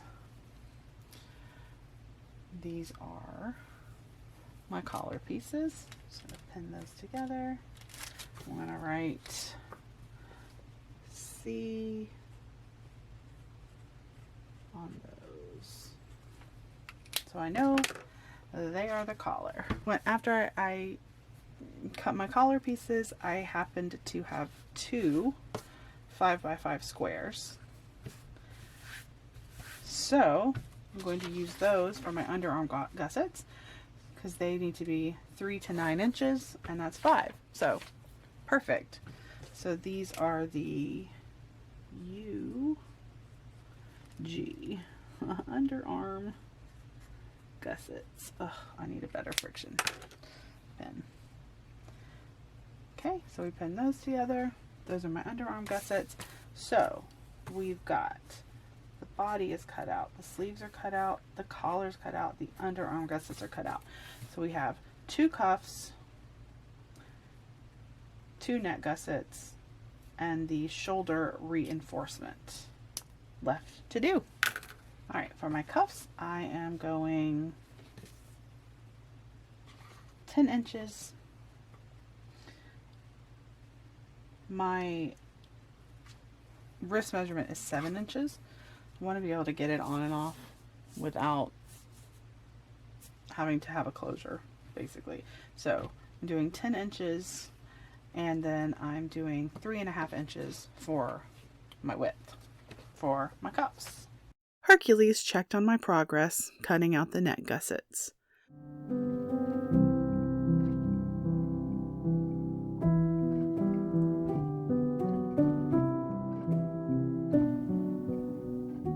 Sewing time! First, I turned a narrow hem on each side of the center front opening and whip stitched both sides down.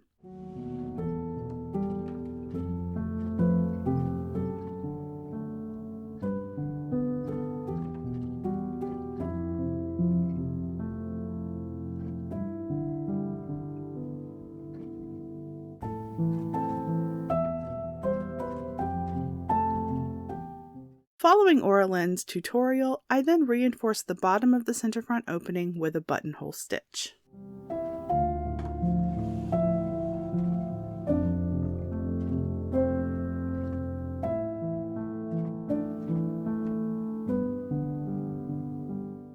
Onto the neck gussets.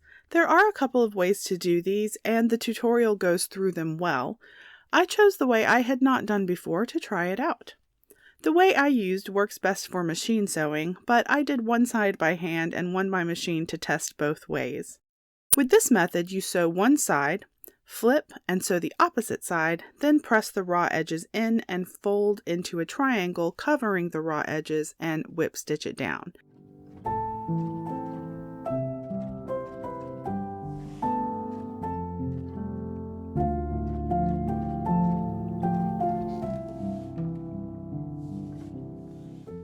I definitely prefer the method I had used before. With that method, you would press all of the edges of the neck gusset in and then fold into a triangle and sandwich the raw edges of the neckline corner between and sew it by hand through all of the layers, covering those raw edges.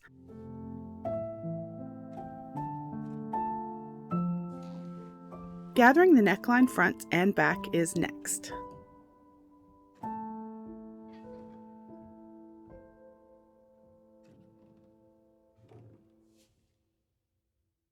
What I just gathered the neckline, the back, and the fronts, and next is the collar. I just did one line of stitching with the widest stitch length on my machine. This fabric is so thin I didn't feel like it needed a double line of gathering. So onto the collar. I did not notice on the collar piece that it needed to be cut on a fold, which I should have thought about, but I didn't, so I did not cut it on a fold. So I'm just going to go ahead and sew my two pieces together, and then that will be that.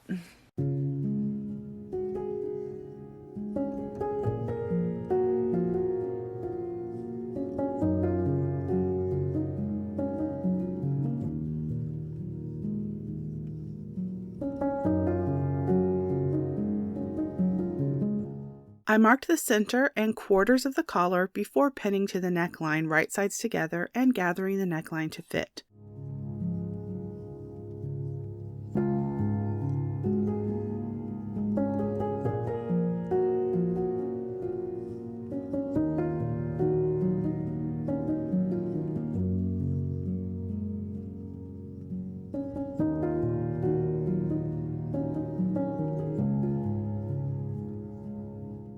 After sewing, the free side of the collar is turned under and pinned over the raw edges of the neckline on the inside.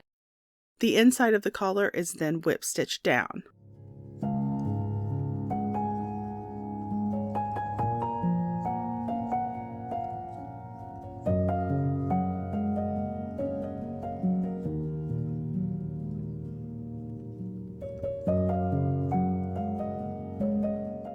And it's nice and neat. On to the sleeves. I began by attaching the underarm gussets vertically at the top of the sleeve, leaving the seam allowance open at the bottom of the gusset.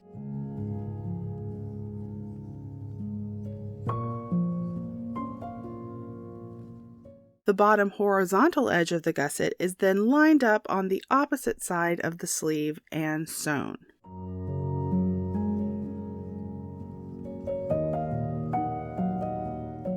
Next, the sleeve seam is sewn from wrist up to the gusset. If you are adding closures to your cuff, you don't want to sew all the way down to the wrist on the sleeve. You want to leave an opening. About to start on the cuffs, and I have realized that I cut my cuffs too short. I don't know what I was thinking. I definitely need more. So what I'm going to do is I'm going to make my cuffs a little bit narrower. Those are my cuffs. I didn't want to bother with closures on the cuffs, so I didn't leave an opening at the bottom of the sleeve seam. I decided on my cuff length.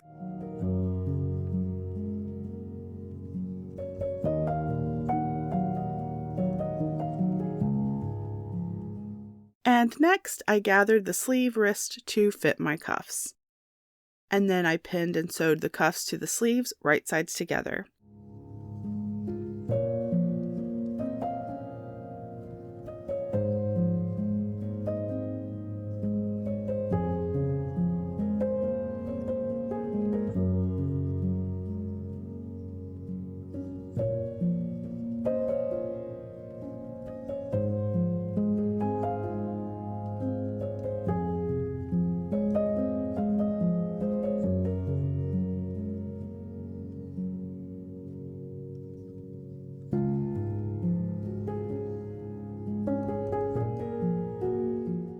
The cuffs are folded and then folded again over the raw edges on the inside and then whip stitched in place.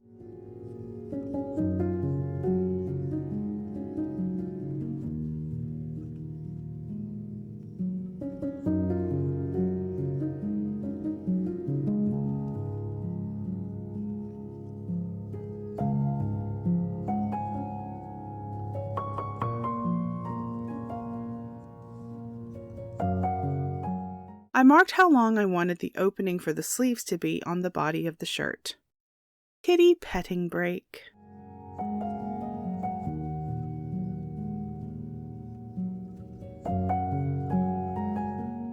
My next step was sewing the side seams of the shirt, stopping at the mark for the sleeves.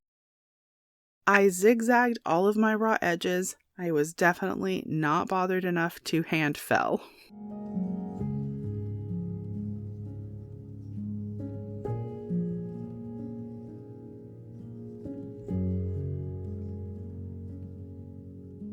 The sleeves were inserted and gathered to fit and sewn in.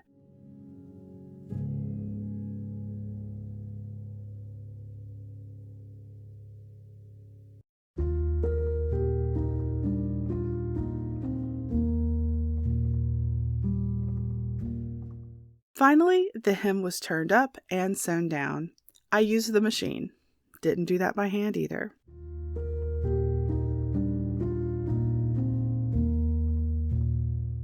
Freya got the first try on.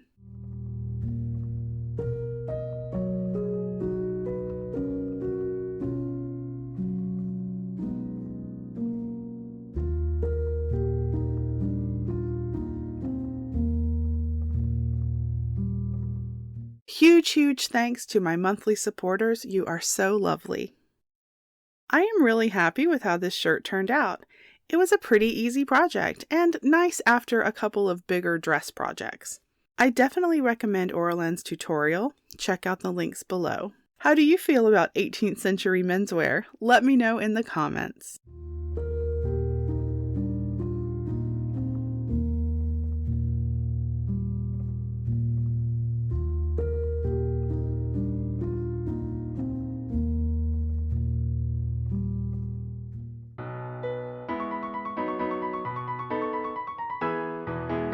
Hello, I'm Rebecca, a pocket full of posies, and I started this project, my Angelica gown, last year and never finished it. I just kind of got overwhelmed doing other things, and it got nearly, well, not even nearly complete. The bodice is approaching completion, but there's still a lot of work to be done. And I still need to put the skirt on and all of that kind of stuff. So I am not starting over completely, but starting over with this Angelica gown. So I figured I would use it for my Halloween costume this year. And I would do an ode to Agatha all along and make the underskirt purple. So that's what I'm doing, and I'm bringing you all along on the journey. So without further ado, let's get to it. Here we go.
Okay, Angelica is back.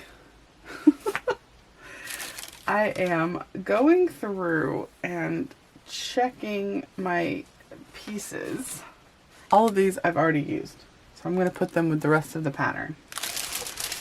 These all need to be ironed again, of course. What has been done? Okay, this is the back. Back is on. I started putting on the shoulder straps. These are my lacing holes, which I realized much later after I did them that I did them wrong. That, you know, they're supposed to be spiral laced, and I did not do spiral lacing. I don't, at this point, oh well, it doesn't matter. So Lucius has been laying on these pieces. It's been so long. It's been over a year, I think. Yeah, it's been over a year since I've worked on this project. So I need to reread the pattern and reacquaint myself with Angelica, because we're strangers at this point. I was pinning the straps so that I could do a try-on is where I was. Where are my stays? Gotta find my stays to do a try-on. Okay.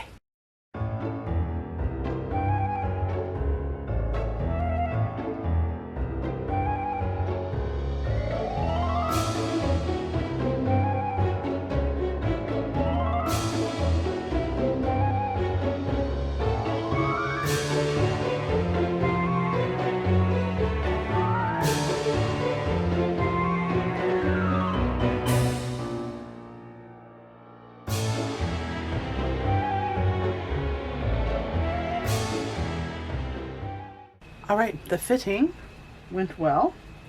So now I'm going to go ahead and sew up my side seams, and I'm going to do it on the machine, not by hand, because I want to get this done before Halloween so I can wear it before Halloween. And yeah, and then after that is sewn, I'm going to go ahead and sew my straps on. I'm going to use the machine for this too, and when I put the outer fabric over it, I'll do that by hand. But all of these inside seams I am going to do by machine. Okay, now I'm going to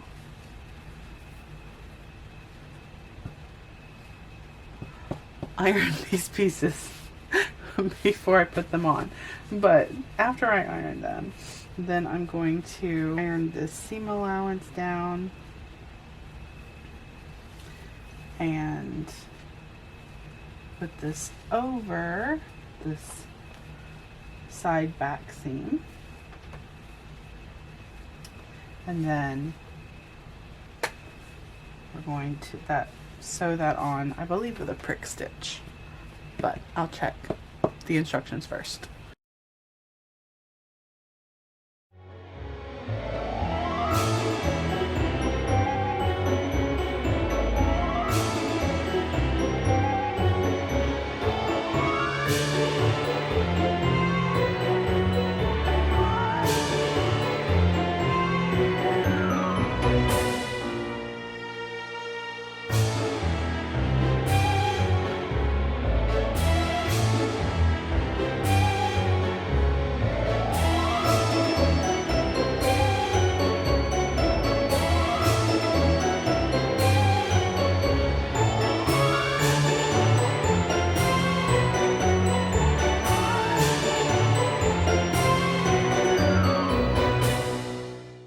wanted to take a second and talk about the skirts of this dress. I still haven't finished the bodice, but I wanted to take a break from the bodice. And so there are different skirt codes depending on your fabric width and your waist measurement. I am doing G because my fabric is 54 inches wide and my waist measurement, well, that's not my waist measurement in stays, but that's the size we're doing. That's the size I cut out. That's actually the biggest waist measurement in the pattern. In stays is 45 inches, and I think my waist in my stays is around 50 inches. I adjusted my pattern slightly when I was cutting out the bodice when I did my first mock-up to accommodate the difference in my waist size. So my pleats for my skirt just may not be quite as full. With code G, which is what I'm doing, so it looks like there are 4 separate skirt pieces. There's the center back piece, which is half of the width of the fabric. Then there's 2 side pieces, which are each the full 54 inches. And then there are 2 front pieces, which are each half. So, I guess I'm just like, it's so much fabric that it's hard for my brain to comprehend the how it all goes together. But these are the pieces. So this is the hem section of the front piece. And it says to add 30 inches and join to the skirt waist section. So the full skirt is not included in the pattern because that would just be way too much paper. Here we've got, this is a seam line for skirt G. I'm gonna have to like look it up and see. This is the center back.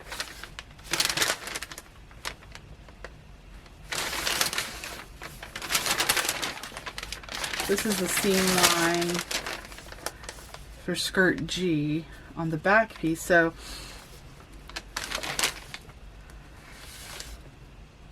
yeah, I'm just confused.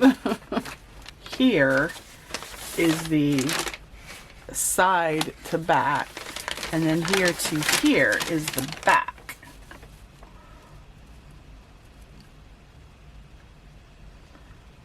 Because, like, I can't just cut it out, of course, on one piece of fabric. Or can I? If I cut it out lengthwise and not widthwise.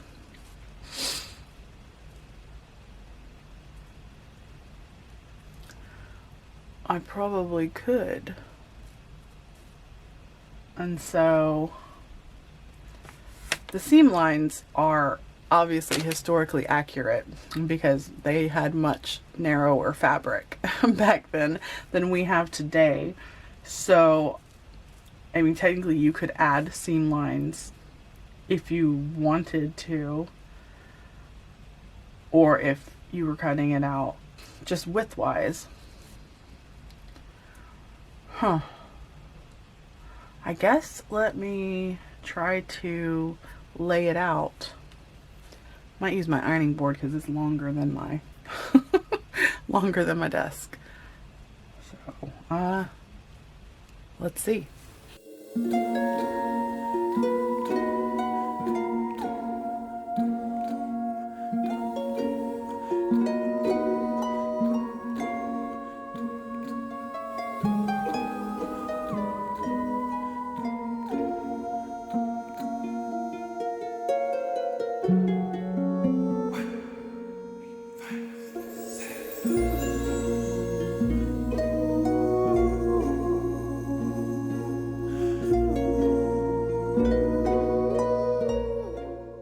Okay, now we have the skirt that needs to be pleated to the bodice.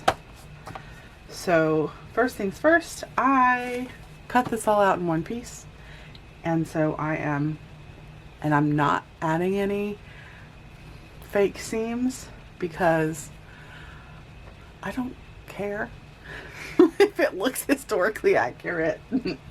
I don't care about that. So I've marked the skirt fold line. Mark the skirt fold line with basting stitches. How am I gonna do that? It would make things neater. Or, I mean, I did mark it in chalk, so that is probably good enough. So okay, so I don't need to join my skirt panels because it's all one. Alright, I think I'm going to wait to hem. I'm supposed to leave this open at the center back, but since it's all one piece, I'm just going to snip it. Next question is, am I going to be even lazier and hem this on the machine? And I think the answer is yes, because there's a lot of skirt to hem by hand and I'm rapidly running out of time. I just realized that I missed a step somewhere, and this was supposed to be turned under. Okay, well, better do that.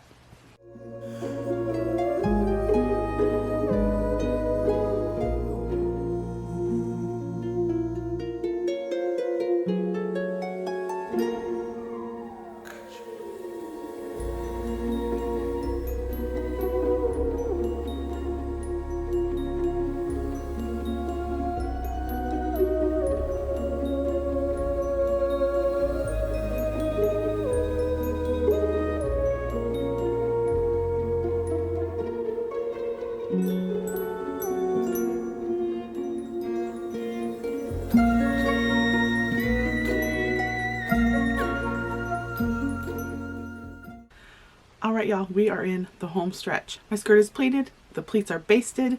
Now I have to lay it out flat and put the bodice on top of it and attach the skirt to the bodice and then hem and then put the sleeves in, and I think that's it. And then make the petticoat. This video is gonna be long.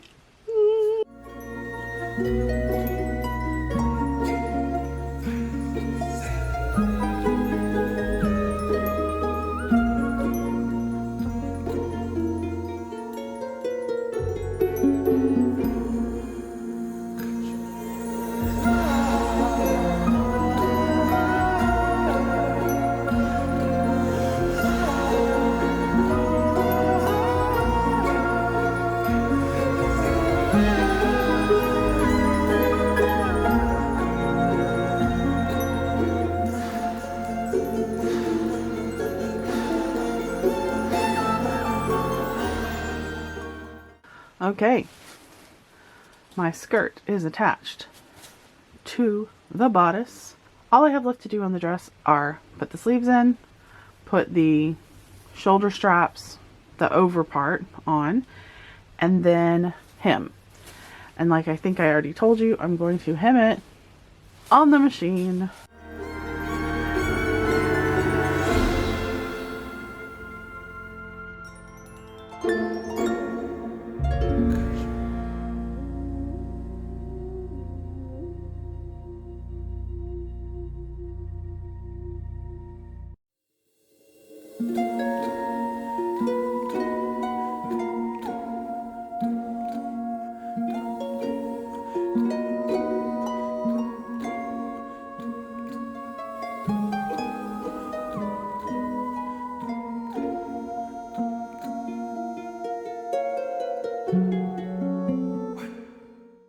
you've never made an 18th century petticoat, check out my video in the description. I have made several, and if you are interested in making one for yourself, check those out.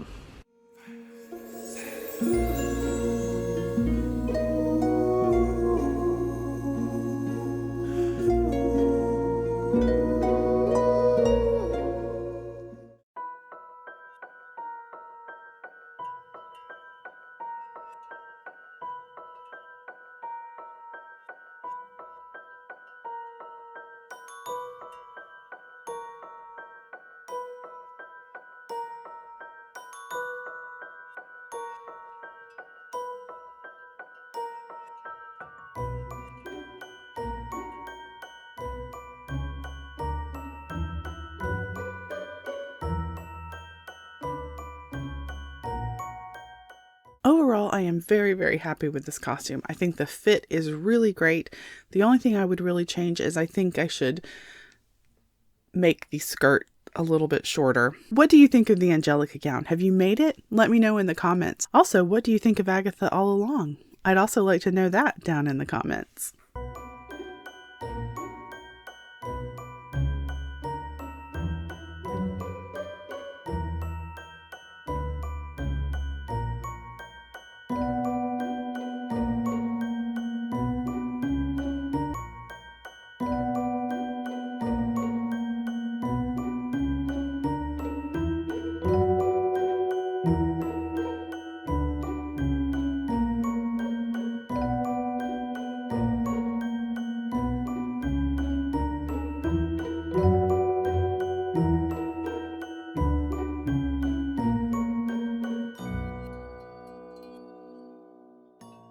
Thank you so much for watching. I really appreciate you spending your time with me. If you enjoyed this video, give it a like, subscribe if you haven't, and if you'd like to be notified whenever I upload, you can hit that little bell icon.